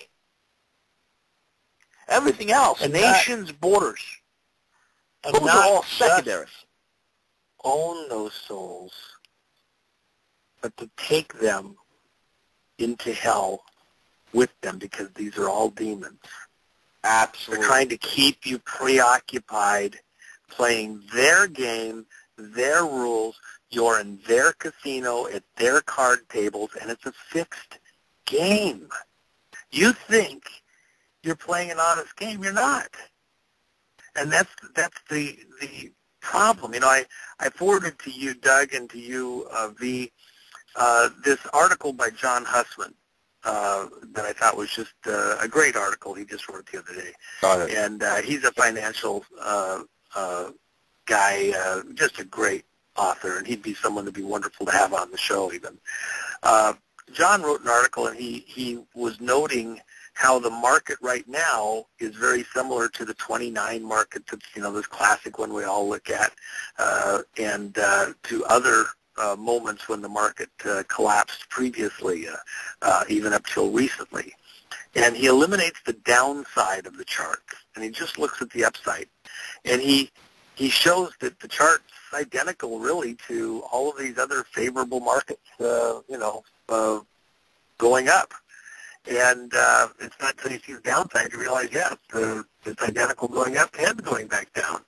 But he calls this, he identifies it with this Siphius, who was the guy that Zeus placed under a curse, where he had this task to roll this rock to the hill. So he'd get it right almost to the top of the hill, and then boom, he'd lose his grip, it'd slip, and it'd go all the way right back down to the bottom. And you got all these people in the financial realm. They're trying to build their financial house, their, rock solid retirement fund, and get their real estate all just right so they can retire and enjoy life, and everything's going to be perfect. And they almost get there, and then these guys do a little market correction, throw some mud on the side of the hill, they do a slip, and their whole thing goes right back down to the bottom. They have to start all over again. And it's a repeating cycle, and that's the curse for Scythius. How many families, how many individuals in our audience are people who could relate to that story because of some personal experience, and then things went sideways? The devil had you working so hard, and you had the high expectation of hope, and Scythius keeps coming back and doing it over and over, because as he gets closer and closer to the top, hope reigns eternal. This time I'm going to do it. And every time, same thing. So now we look at this situation just ahead of us and forget any secret insider coding messages. Forget silver and all the other stuff. Just look at this crowd and realize that on the face, on the numbers, did they do anything to fix the economy back in 2008? Yeah, they did, as a matter of fact. It's fixed. Oh, geez. It's fixed like a horse race. They've injected it every way you can inject it. It's fixed to blow. They didn't fix it to fix and correct the problem. They fixed it so they could have another winning down the road. Not only then, but out ahead. You're dealing with the mob, the political mob, the financial mob. And let me just introduce a term that I gave to V a few weeks back, and for an author that's doing an article for us. And that term comes from this. Look at all the bubbles that we're surrounded with. Now, there's a lot of people talking about the mortgage bubble. We've talked about it. Okay, that could be the end of everything. The mortgage bubble is it. Well, wait a second. We got a bunch of false paper, a bunch of lost paper on the metals trades, don't we, V? Isn't that what in part got disappeared between a flood and a fire? It all got disappeared back there at 55 Water Street. Remember that? Absolutely. I mean, they destroyed all of the financial records on who owns which bullion on which pallet and which location. How can you ever? People think that they have silver certificates, or they have stocks that somehow part of the holdings are based in silver deposits or gold deposits in a vault somewhere. Well, who owns that? We're not sure. We're still sorting it out. They lost all the records, even stocks. And by the way, so there's a bubble there that could blow any second. By the way, let me ask you a question, V. With the way the stocks are traded, and I'll bet you there's a handful of brokers out there, I'm going to make their eyes roll in their head right now. But let's think about this. We've seen the false paper transactions that have been going on all through the markets around the world, and what's happened is that we're not sure that these mortgages, for example, because it's an easy thing the audience is familiar with right now, that a mortgage actually might have 10 people holding on to the same house in some way, shape, or form, all saying, I own that house.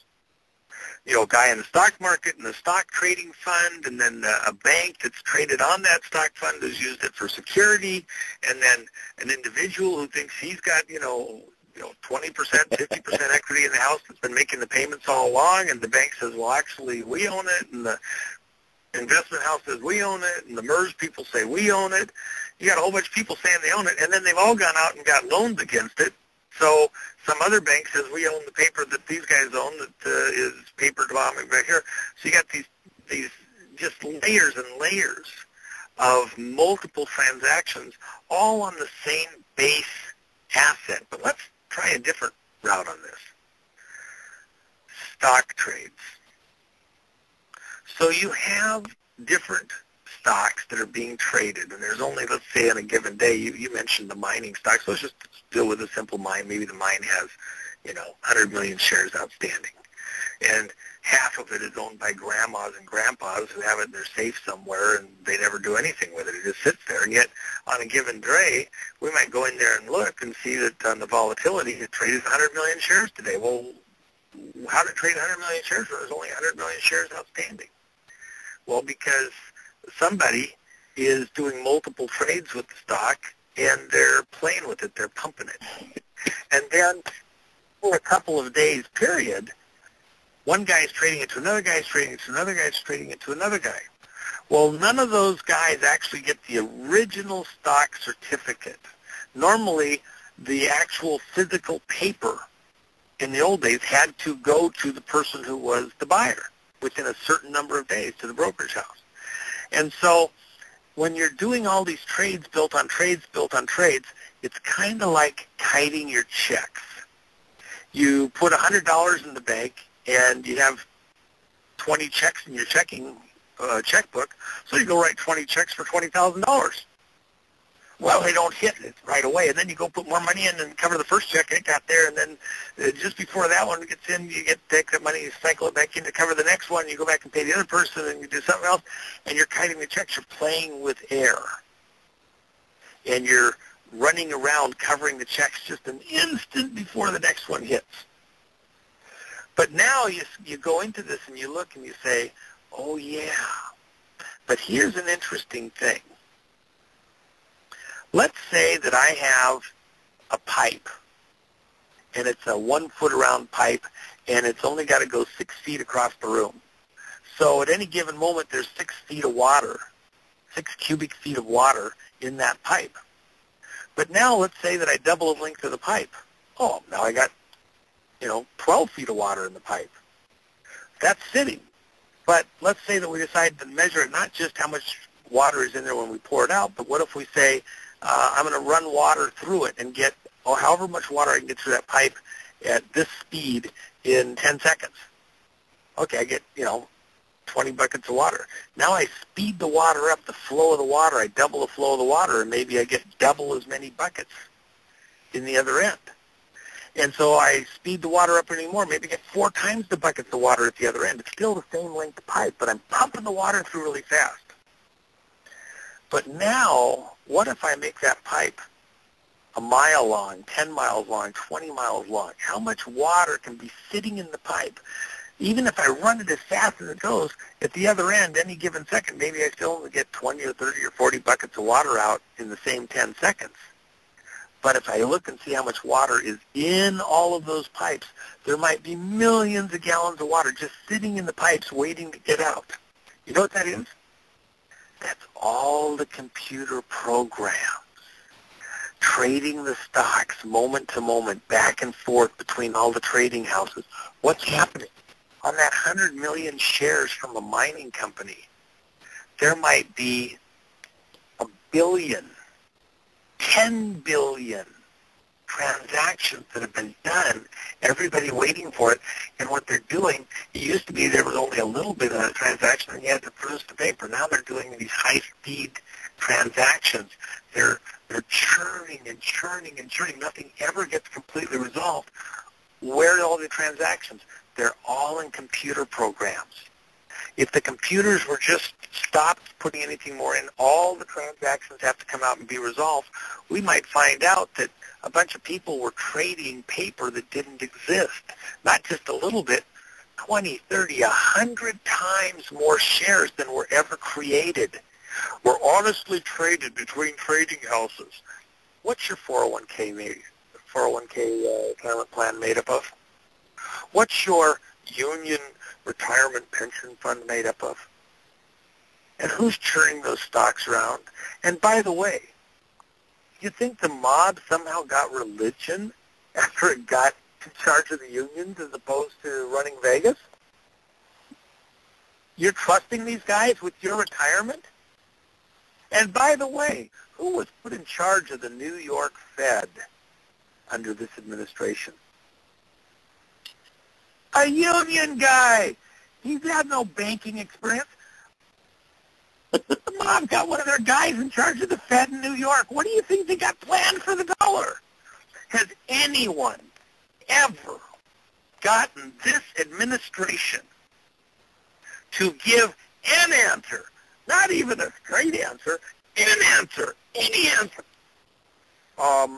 Is it your policy to kill the dollar, as reported by Mr. Bass, that an administration official, a high administration official, told him was the plan? We're just going to kill the dollar. How are you going to respond to all these markets in China and everything with the cost differentials and the production and all the paper they're holding? We're just going to kill the dollar. If they come looking for their money, they're going to find out the dollar's dead, so they're not getting nothing. That's your plan to take care of your creditors? Yep, we're just going to kill the dollar. Oh, but what about all those people with pension funds and retirement plans? All those people that are looking for government benefits and to be taken care of? Well, yeah, you got to crack a few eggs if you're going to make an omelet. Yeah, and they might be a little tough, but we'll deal with that when we get there. If you're not feeling the tingle in your legs of weakness in the knees, hello, you're not paying attention. You will get run over. The tank is going to run right over you, and it's not even going to care. And the guy in the tank, you can wave your briefcase, he's just going to run over you. He's under orders. You're gone. If you're dumb enough to stand in front of the tank, you're toast. That's this moment. What we're trying to get you to rethink is how you are protecting yourself, how you see yourself protecting yourself. What are you doing? Are you doing it on stuff that's real, tangible, or are you doing it on paper promises, which aren't even worth the paper they're printed on? When they wanted to destroy the paper documents at 55 Water Street, it wasn't enough to flood the building with the Atlantic Ocean. They had to turn around a month and a half later and burn the building. They were leaving nothing to chance. What do you think they're going to do with your pension, your stock certificates, your future, your retirement, your mortgage? If you're not realizing, and what am I telling you? They just sent a little secret insider code, hand wink. Okay, now, switch to something tangible. This is musical chairs. They're giving a wink to you ahead of the rest of the people running around the chairs going to get ready to say, get a chair now, I'm about to shut off the music. That's what they just told their buddies.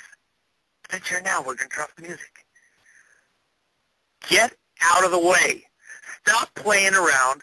Stop pretending to listen, or don't make one complaint to me or anybody else who warned you when, I don't understand it, they ruined everything, I don't have nothing. Well, I told you to get out of the way. What, you trusted the mobsters? I went to my godfather and he said he was going to take care of me at the Union Hall. I went to my politician and they promised they were going to make sure that we had our money to take care of us in our old age and that we were going to have our health care. Yeah, you're going to have health care. Right to the grave. They're going to health care you right into the grave a little faster. As well as they want the money. They're not going to support you. They want to support them. Yeah. Exactly. We're going to forego the top of the hour break. We're going to go into this overtime here a little bit. V, go ahead and respond to what W said. He brought a lot of information to the table just now. I don't want to lose the momentum that we've built up here. V, go ahead and respond accordingly. Well, it's important that people understand what's W talking about in 55 Water Street. 55 Water Street right down here is what we call the DTCC. That is the central depository of every stock certificate, every bond certificate, every ETF certificate, you name it, mortgages, it's all held here on 55 Water Street. Now, when you're talking about the flood, we had a convenient anomaly, a massive superstorm that hit New York, about a year ago, called Hurricane Sandy. That ripped through the Jersey Shore, absolutely tore into Manhattan. We've never seen anything, any sort of a hurricane ever, It literally landed itself in Manhattan. And it flooded the vault. Folks, one thing I want to tell you this, vaults do not flood. Those vaults are designed to be waterproof. You don't flood a vault. It's impossible. But all of a sudden the vault gets flooded. The vast majority of the documents are ruined. They're damaged beyond repair. You can't see who owns what. The ink is smudged. I mean, just ruined. And just in case that flood wasn't enough to do the job, just a few weeks later, almost about a month later, you've had a fire in which 21 people were injured. Okay? And they set fire to that vault. Now, they said, oh, yeah, it's an electrical issue from the flood. I mean, this is the kind of stuff that happens. And while that's being done, you're having individuals, certain banksters that are dropping dead. Like today, we've had CEO of Rockefeller and Company found dead with a gunshot wound to his head. I think that gentleman's name is James McDonald. And what's he involved with? Euronext. Euronext. What's the connection with Euronext? Well, you got Euroclear. And who's Euroclear? Well, Euroclear is the European equivalent of DTCC. So when W was talking about all this, you have these mortgages and all these things that were chopped up and sold all over the world, it wasn't just in Wall Street. I mean, they sold this stuff literally all over the world. So the chain of title that Greg Morris was on the show, he talked about it. He said, the chain of title is broken. Folks, it's shattered. It's not broken. It's shattered to 1,000 pieces. You see, you need to get over your paper obsession. You need to get over the fact that, you think that you got a piece of paper in your wall thinking that it's got some sort of value because it's got a face of a dead president on it. It doesn't. And these guys are ruthless. They're playing for keeps. They're closing off all the loopholes. They're tying up all the loose ends. They're playing for keeps. They're serious about this. They're going to make a killing in this transition. They're making their moves in this global chess game that they're controlling. And that's the whole thing, folks. I mean, you want to talk about rigging. I mean, rigged on every single level. When you have these con artists, look at the Fed. What did the Fed say about rising interest rates? I'm sorry. Rising interest rate, rising inflation. Oh, they just call it just noise. Those are their own words. What about the inflation? What about the fact that you have prices in the supermarket going through the roof on ground beef, on average everyday grocery items? Oh, it's just noise. It's just noise. It's just noise. Because paper is not real, folks.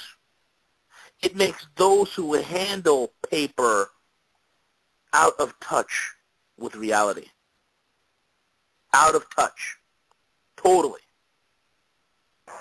And the idiot, Tim Geithner, who was the moron who said, hey, we're going to kill the dollar. That joke of an individual. When these guys have no plans on paying back the Chinese and the Russians and all their creditors, the creditors know that. That's why their creditors are setting up an entire global trade network bypassing the dollar. Because they're done with it. They're setting up SDRs setting up gold and other commodities like silver as a reserve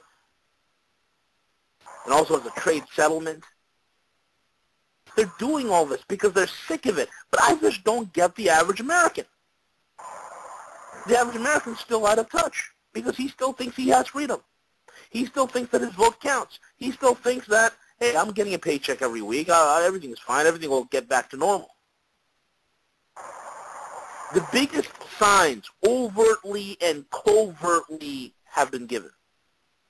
The biggest plays, overtly, covertly, some in your face, as an explosion on the largest pipeline in Europe, is happening in front of you. How much of this is causing you to react, not in fear, but in steeled resolve?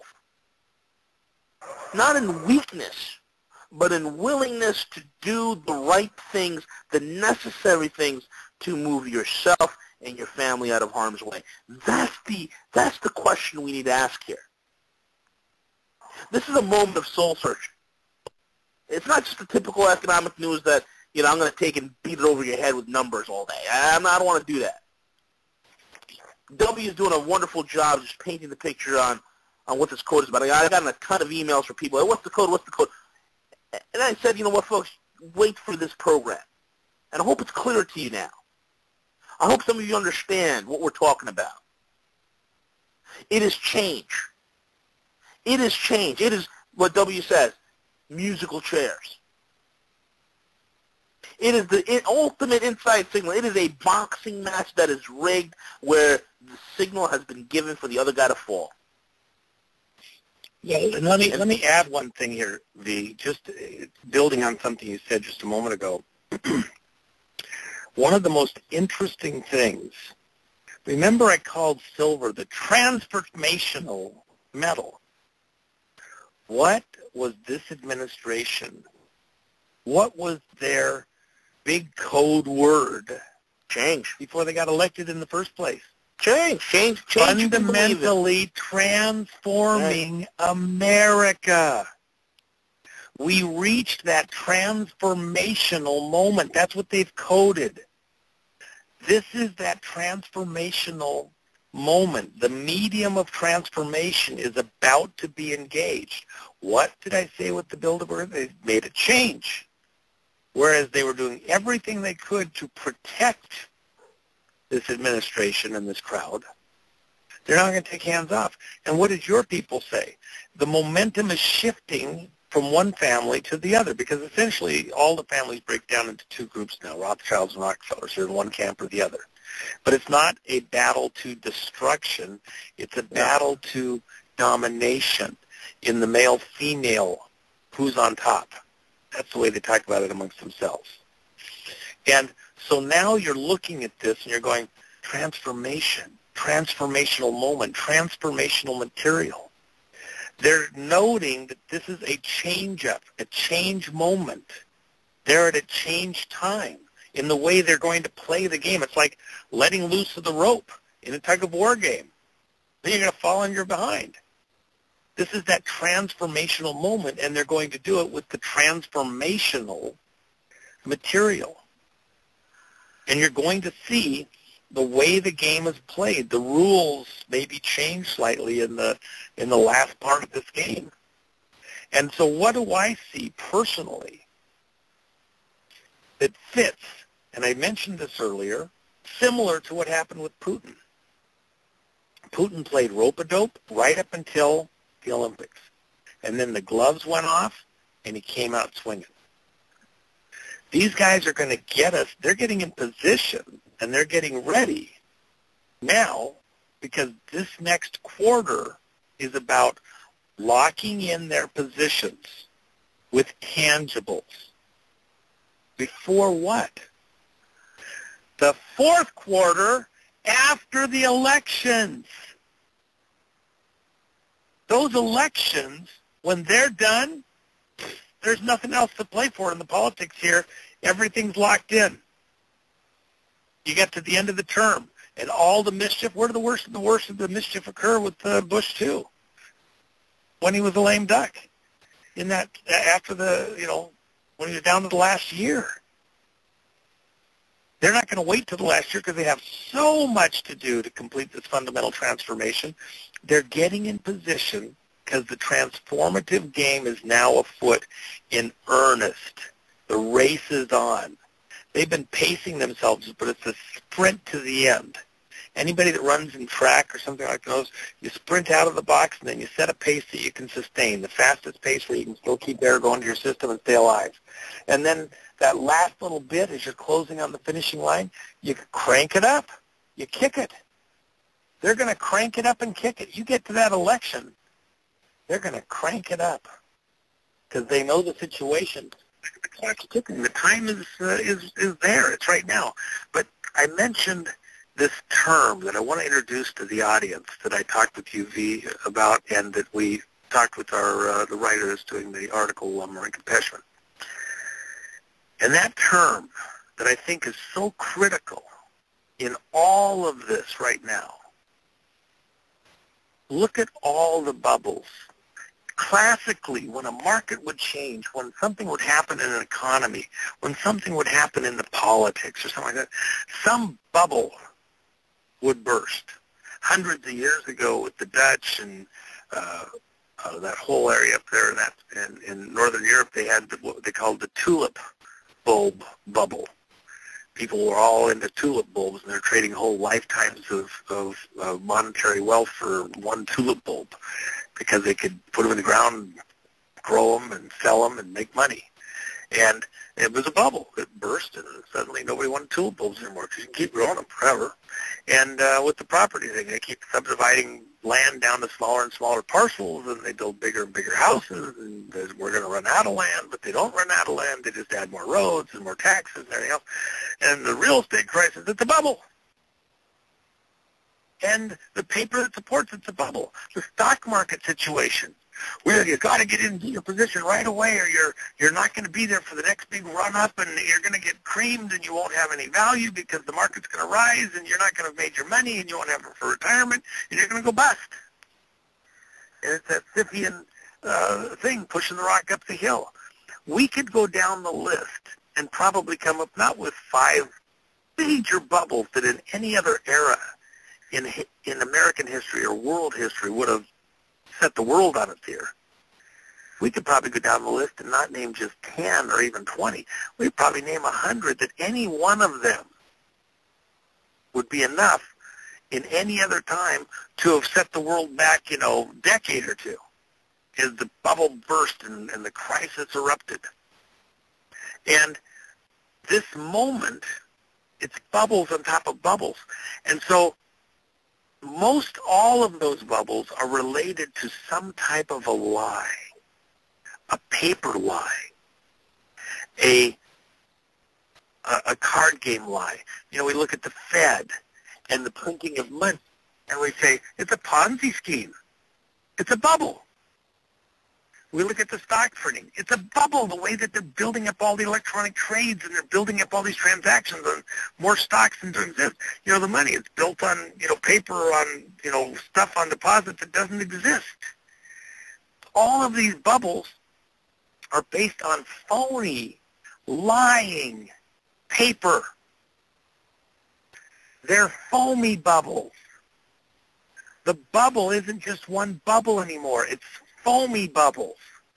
We are standing on a foamy stack of bubbles. And when not just one bubble bursts, all the bubbles burst. If anybody takes Windex out in the room you're standing in, run! They spray that Windex and that stack of bubbles you're standing on, you're going to fall right through the earth. A little light a day, break that tension on those bubbles, you're done. That's the moment we're in. A little bit of clarity, a little bit of truth, and we're done in any one of these markets. And what are they doing? Get a solid chair. The music is about to end. Don't walk slowly and measured to the lifeboat on the Titanic. Get your butt over to a lifeboat and get in it right now, because there isn't enough seats for everybody. Or make your prayers and make your arrangements and make your peace with God, because everything that you have built to this point is about to go to the bottom of the North Atlantic along with you. Get real. This is a real moment. This isn't just playtime conversation. A lot of people might take it seriously, and seriously is that they, put an extra can in the fridge or something. I don't know. Whatever it is. But that's probably not going to be enough to save you. You've got to find your maker and ask him what he wants you personally to do that is his plan for you to start getting out of the way of what's ahead, because it's going to be serious, it's going to be horrible, and there is time. It's not this week, this month. It will get painful. It will get worse progressively. You're going to see deterioration. You're going to see drama, but you got time if you Have time to pray. God's as serious as you are. They're not playing around. They're sending real codes. Go ahead. Exactly. Let me just interject something here. Since we did forego the top of the hour break, I just want to mention, you said, W, that we do have time. Folks, one of the big things you can do right now for your family, for yourself, go to AmericanSurvivalWholesale.com. That's AmericanSurvivalWholesale.com. They're making this program possible for you tonight. Go to the new products area, go to the Trading Post product. It's a $159.95 item. It's called the Trading Post. This product was actually designed by the very people we have on the program tonight. Look, they know what they're talking about. As W mentioned, as V mentioned, food will become important to you. This product was developed for just that. That's called the Trading Post. It is a bag, a canvas bag. It has protein in it, food stuffs, 19 servings of chicken and turkey and sausage and egg powder and so on and so forth. 59 cents a serving approximately. This was developed for bartering, trading purposes. Look, we've got time, as W just said. As V indicated earlier, you're going to need food, water, in addition to silver. Making this show possible tonight, making the voices of V and W being able to be heard tonight is AmericanSurvivalWholesale.com. Do something for your family. Do something for yourself. Order the Trading Post tonight, while you still have time. Go to AmericanSurvivalWholesale.com. Click on the new products. Go to the Trading Post. Get it while you can. We don't know how long this is going to last. This sale is going to last.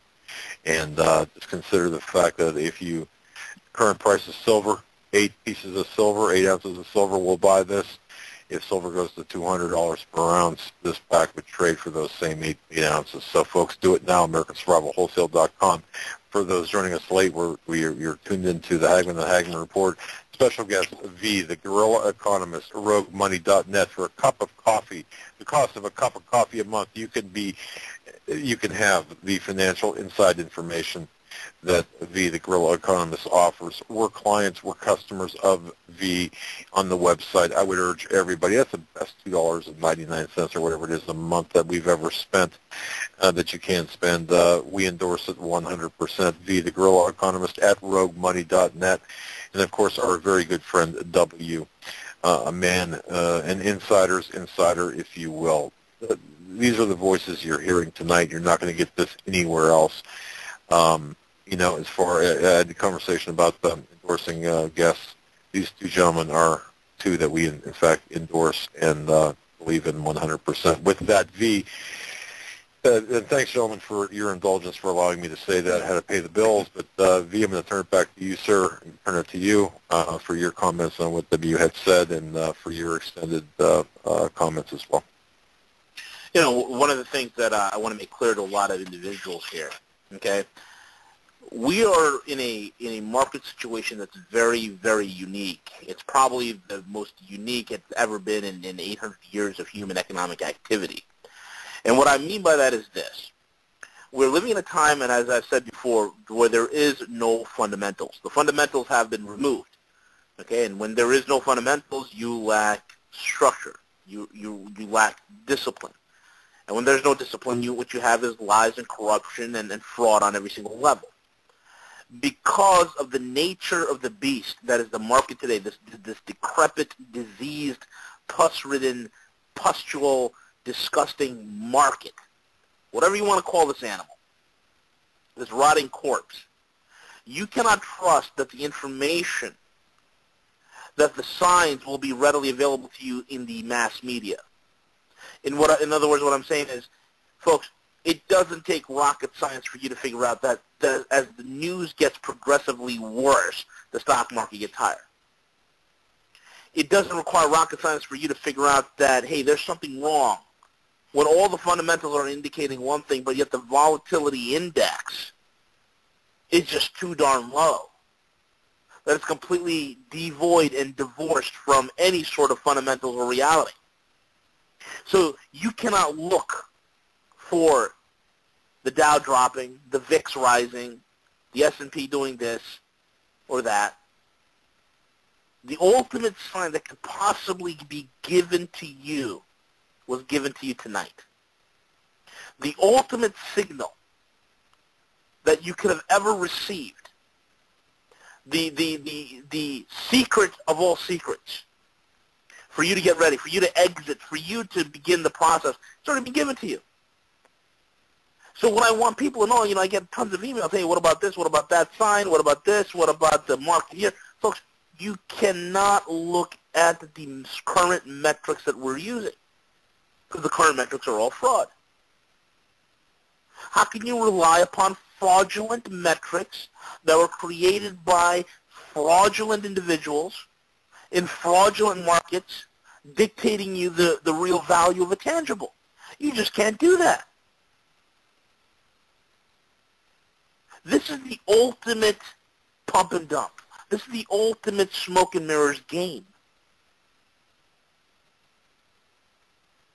And they've allowed it to happen this way because they're about to do a reordering. They're about to move things around, so to speak, to the next stage. And all that we're witnessing today, folks, is the birth pangs of a dying empire, a dying superpower that is just a caricature of its once former glory. They're allowing it. So you don't need to look at what's the VIX doing? What's the Russell 2000? Where's that at? How's that performing? Because it's all fake. It's not based on any sort of reality. It is the very credential, signs, and signets of con men. That's all it is. That's all it is. It's the time, folks, that you shut off your TV, you cancel your subscription to the Wall Street Journal. Get your subscription to the roguemoney.net, of course, but you cancel your subscription to Financial Times, and you begin to start doing those things that are necessary in order for you to survive. And this is it, folks. This is literally like the Titanic, a ship designed to sink. And you have limited lifeboats. Real hard assets are finite. They're finite. It's not out there in vast sums for you to just gobble up. It's finite. If there's smoke in the theater, you don't run up and scream and try to make a mad dash to the exit doors over here, because then nobody gets out. What you do is you get up quietly and you begin to move out. And that's the sign you folks need to get tonight. Is there smoke? And where there's smoke, there's fire. In this case, it's a raging inferno. And it has been lit, and it is raging through Africa, through the Middle East, through Europe. Show me a corner of the world where this fire is not emulating the very structures and rudiments of society. Show me where. The Bible talks about the perplexity of nations, the stress. Everywhere you look, nations are perplexed. Everywhere you look, nations are stressed. We are converging on a very, very serious point in human history. We are converging into what the Bible calls the labor pains, the birth pangs. Because there's something that is happening. A transformation is occurring. And if you can hear me in the spirit, you're feeling that too. You've been feeling that unease. And tonight, folks, what W and I are talking about, we're giving you a clarion call. We're giving you the masses a front row seat to real inside information. This is not entertainment. And look, there's quite a few individuals, people, groups that will listen to a program tonight and think it's great entertainment. Wow, that's some good ideas. W, the Intelligence Society, or V, the Guerrılla Economıst. Great radio. Folks, we're not Jack Bauer over here and Louis Salinger. If you don't know who Louis Salinger is, the character from The International. We're not replacements for your entertainment. This is not business as usual. This is serious stuff.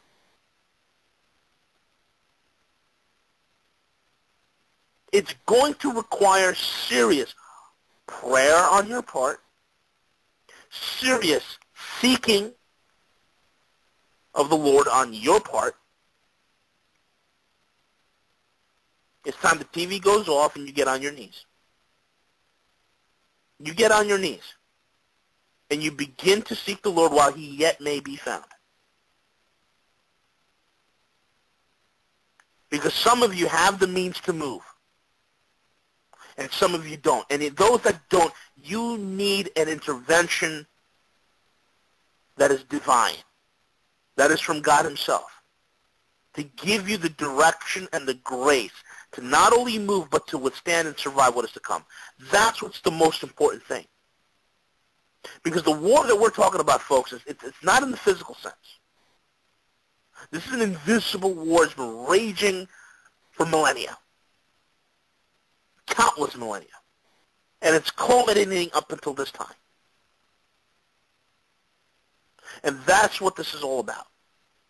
This is beyond borders. This is beyond politicians. This is not about Obama, the puppet. This is not about Putin. This is not about any of that.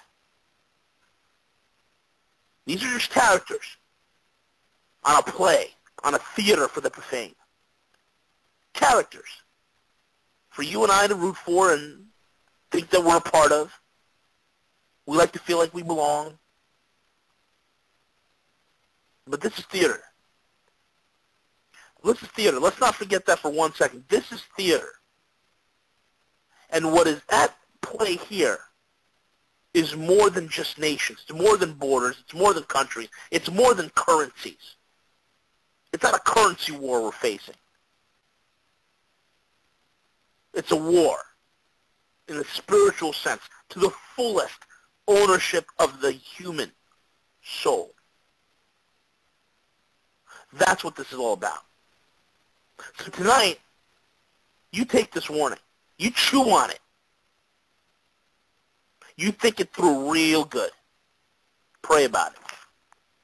And you see where the Lord takes you. You know, let me just add one thing, too. For all those people that, they think, God's behind America and he's going to help us and we're going to get through this together, etc. And he's going to help us, with our investments and to protect ourselves, etc. Right. God's going to bless your money with all its satanic symbols on it, with all Masonic imprints. He's going to bless my money and make it more. He's going to give me more of that green stuff. He's going to bless that? He's going to multiply that? God? Which God are you talking about here? We're in, it's like that series from Sopranos. And the restaurateur gets in a little bit of trouble, and so the mob comes in. They're going to loan him a little bit of money and help him out with his business and, help him out of his business. And eventually he owes so much that the only alternative that they give him is to burn the place down, bust him out. Well, why is he in that shape in the first place? Because they were just going to help him build his business? Yeah. They went in there and they're bleeding it dry every way you can possibly do it. That's the politicians you've elected. That's the people you put in charge of your pension. That's the people that you gave the responsibility to take care of you in your retirement, because they promised me. And they wrote these tax laws that require me to invest in this way to get a matching deduction. and to avoid getting billed this in taxes, etc. They wrote the rules for the game to corner you into their card game. They've got you right where they wanted you. And they're going to bust you out.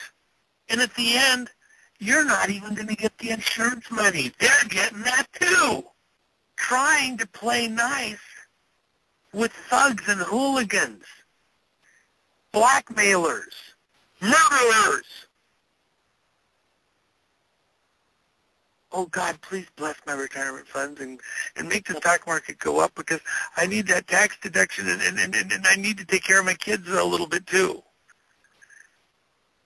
That money is going to be gone. They're going to clip it all away. The devil's going to be laughing at you. What are they going to be doing? They're going to be sitting on their silver and their gold. Doesn't mean that it's a permanent position for them. They're going to move back into their new world currency at some point in time. What you got to do is get out of the way, take your winnings, leave the table before what's about to happen happens, so that you're somewhat viable to help those around you who wouldn't listen. And this is a really important point. I had this conversation the other day with somebody else that is a member of this audience. Are you going to go talk to your kids about this? Because I really think that we should do something here. You can talk to your kids about it, they're going to laugh or have you put in a freaking mental institution. You don't need to talk to your kids, you need to talk to God.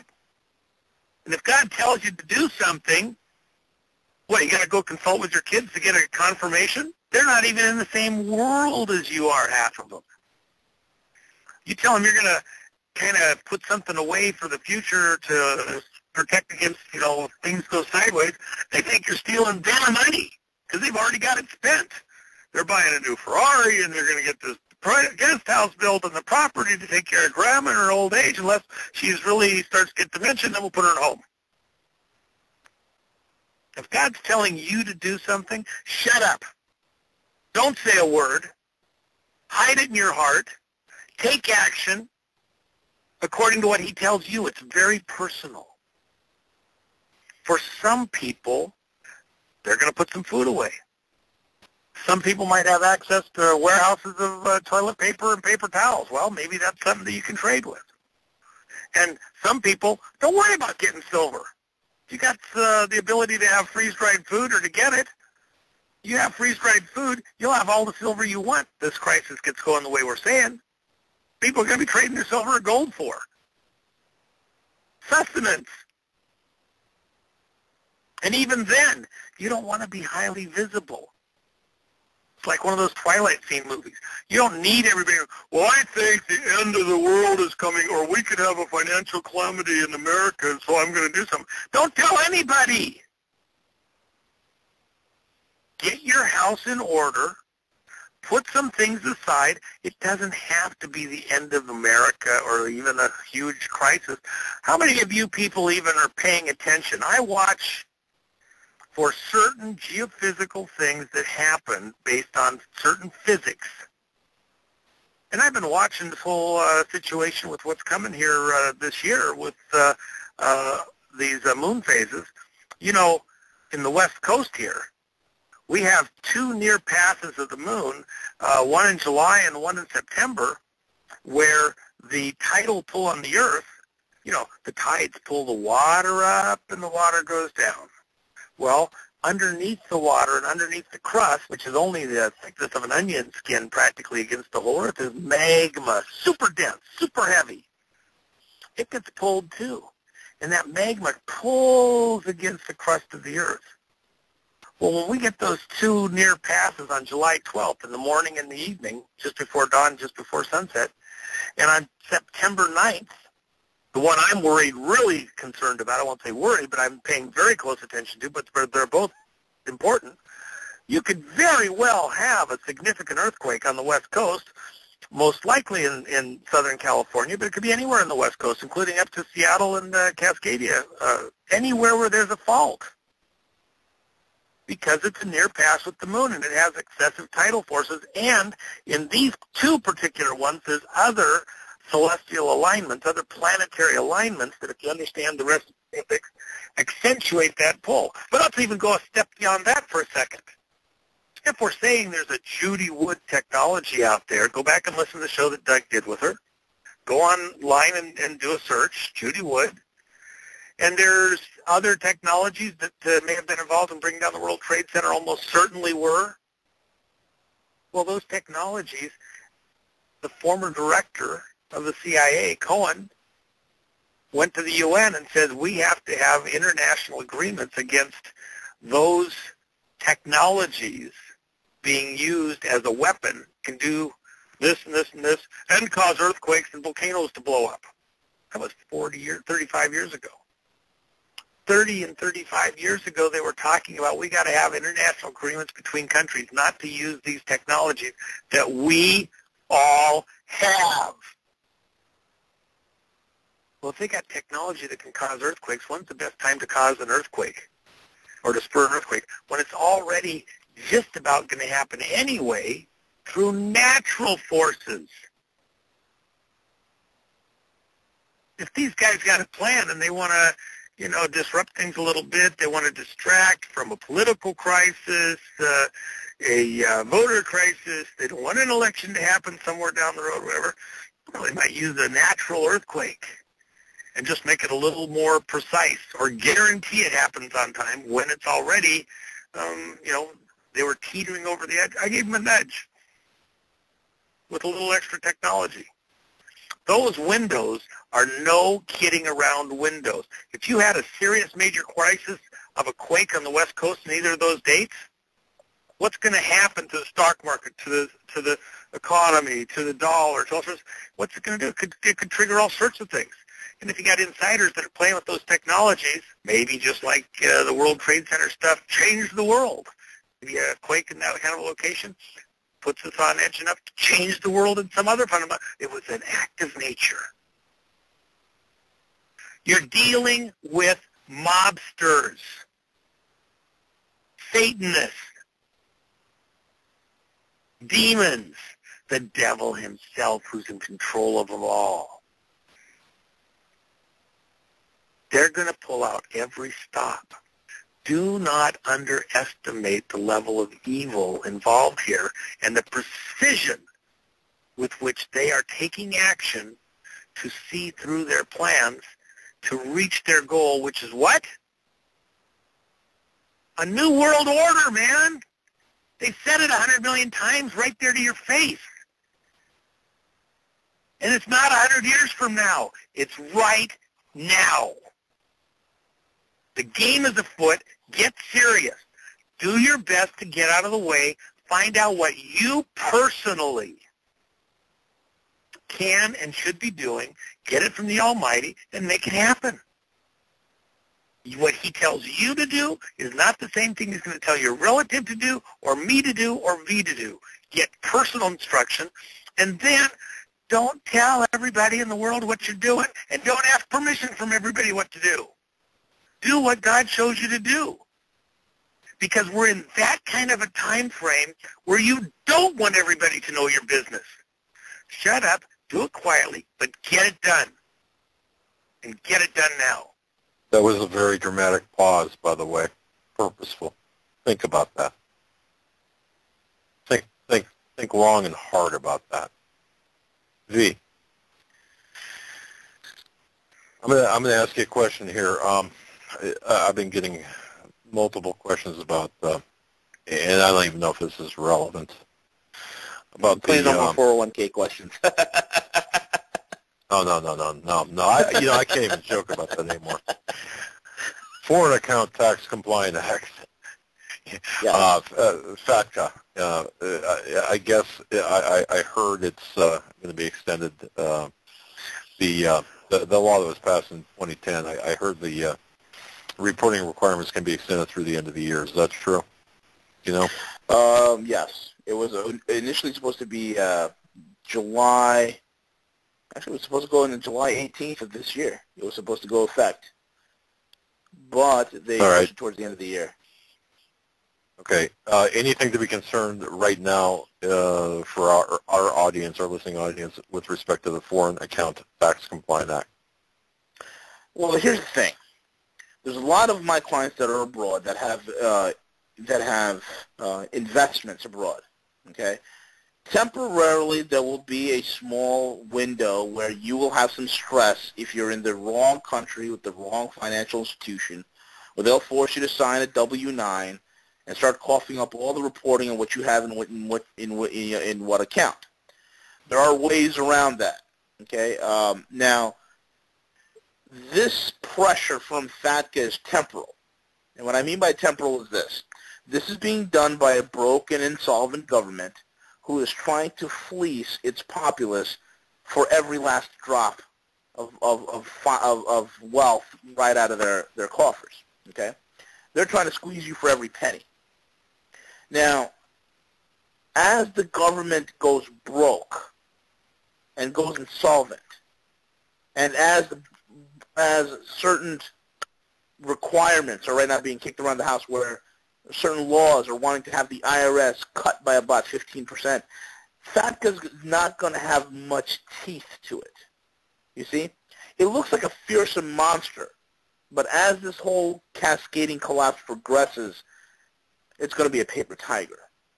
There's going to be nothing to it. It's going to be like the TPP, the Trans-Pacific Protocol. I mean, the Trans-Pacific Partnership. It's going to be dead on arrival. So long term, I wouldn't worry about it. Short term, there's going to be some stress.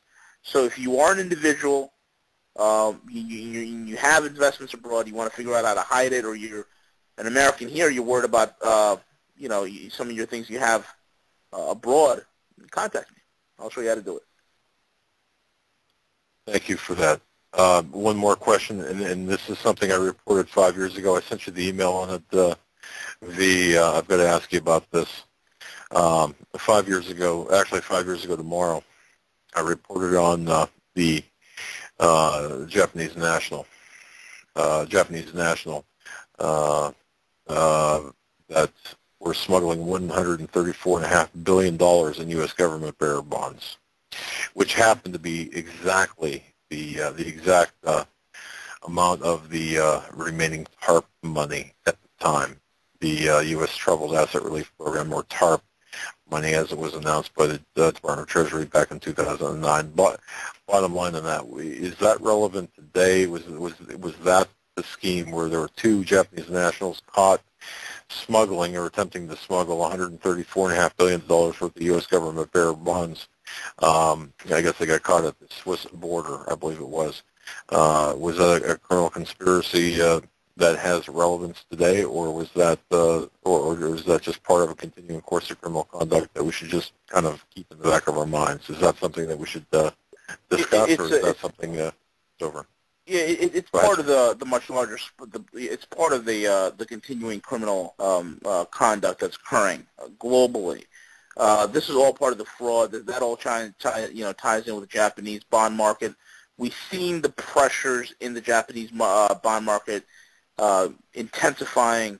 It also ties into the in-carry trades. I mean, there's a lot going on with that particular situation. But we have to put that in the category of another operation in a long-standing list of operations of criminal conduct done by the elite banking structures. All right, I didn't mean to take either one of you off. Let me hold on. Let me add something in here. You and I both separately have had some interesting conversations in the last 2 weeks with Russian colleagues. Yes. And mine that occurred just over the last weekend. And, of course, in true Russian style, he was bragging on their military prowess and capabilities, and this is somebody that is in a position to know, and basically laughing at me. And because of the fact that we've essentially done everything we could do in the worst possible way.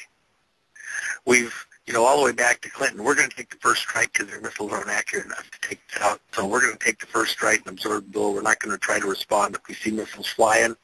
We're just going to hold our ground, let them use up what they have, and then we'll go back and strike them, just so we don't make a mistake in case it's a misunderstanding.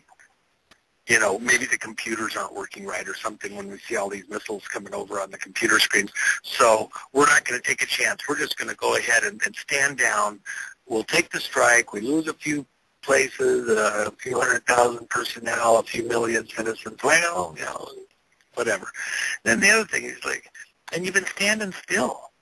You're building tanks and battleships and big, huge, monstrous things. We stopped doing that. You might be looking at it, but the stuff right now, we're spending our money in ways that actually count, and we're getting out of the way. Try taking out one of our underground facilities that they've never stopped building during all of this period going back to Reagan. While they were broke, they were building underground cities and storing them. And what was he doing? He was bragging on the fact that they had just completed moving a serious quantity of heavy machinery that they'd purchased in the West into those secure locations. That was just mind-boggling. And I'm going, they're not backing down. They're expecting that this is going to blow up into a major, monstrous confrontation, and they're getting ready for it because they don't see a happy ending here. And they're laughing. And the other thing is that as far as he was concerned, the reason we're going to lose with what's coming right now, and this is a guy that came to the West and has now realized, I got to bug out of here. I came here to the bad guys, and I now realize they're just as bad here, and they're just as dumb, maybe dumber. And if I stay here, I'm in somebody's sights. I'm in my own comrade, brother's, former friend's sights. I got to get the heck out of Dodge. He's getting ready to bug out of here, and he loved it here on principle, and he got here, and he's now realizing, oh my gosh, this is a guy that is a Christian. He came here because they allowed some of the Christians to leave at the end of Gorbachev. And he's no kidding around guy, and he goes back to all the time. He's still got relatives that are in very high-ranking positions, and he was one of the guys that I worked against, countered against. We're both talking the same thing, and he's like, yeah, I got to get out of here. I got to go. I can't stay here. You got to pay attention to this. He's got what we call scat. The guy that's got scat, you have a hard time catching him. Every cop out there knows what I'm talking about. That's that guy that's just nimble enough. He can get over the fence, and you're just like, how in the world did he do that? He's got scat. He's got senses, and his senses are telling him, dodge, dive, move, get the heck out of the way, and don't be slow about it. Any of your listeners got scat? Maybe they need to get an exercise routine. I've got some old Jane Fonda videos that they can go do the exercise. Start getting in shape. Something's coming. Cat in your system. Gentlemen, we've got about 8 minutes left of the program. I can't believe how quickly this has gone. V, I'm going to turn it over to you. A lot said tonight. What did your Russian say, V? What did your Russian say, V? V, are you there? What did your Russian say? Do we still have you, buddy? Let me look at the... I'm here. I apologize. I'm here. I apologize. I accidentally hit the mute button. I thought the commies got you. Not yet. We do that all the time. But, no, it's pretty funny. I talk to my guys, and it's like talking to W, but the Russian version. It's scary. And the difference is this. People over there in Russia, they love their culture. So their guys, they've built these massive underground tunnels, facilities, and even cities. And it's going to be for their people. Whereas over here, nothing's done. Nothing's done about it whatsoever. So they are willing, and just like W said, they're going to play this to the end because they do not expect a happy ending. They know that there's going to be some sort of an exchange. nuclear in origin. And it's going to be horrific. And there will be weapons used such as which the world has never seen before. The difference is their population, the vast majority of their population, their silver, folks, is that their government has made preparations for their people to survive. Our government has made preparations to kill you. That's the difference. Their government's building tunnels. Our government builds FEMA camps. Their government's stockpiling provisions. Our government stockpiles bullets. I mean, how much more of a wake-up call? So I can understand when W's buddy wants to bug out of here. I don't blame him. You got to bug out of here. If you have the means and the resources, you got to get out of here. You have to. I mean, you're insane to stay. Unless you're called to stay and you want to, you have a purpose and a mission here. But you got a family? I mean, you got the means? What are you doing here? So I mean, apart from that, I mean, all the other things they're doing, the tunnel they got underneath the Bering Strait, all these things, man. I mean, it's unbelievable. Mind-blowing stuff, folks. Mind-blowing stuff. And it's important. And I hope that, at the end of this program, you folks understand this is not entertainment here. This is not a game. This is reality. And reality, this is for keeps. These guys are playing for keeps. If you guys any questions on anything, you can reach out to me, GuerrillaEconomist.com, I mean, at gmail.com, website. Also want to let everybody know, anybody with a iOS device, we've got the Rogue Money app out. So there's lots of ways to stay in touch with the information. Contact me. Any viable email I get, I forward it to W. Me and him, we're always talking all the time. Time is serious, folks. We're ready to move on this. If there's anybody out there that really needs help, we're willing to help you.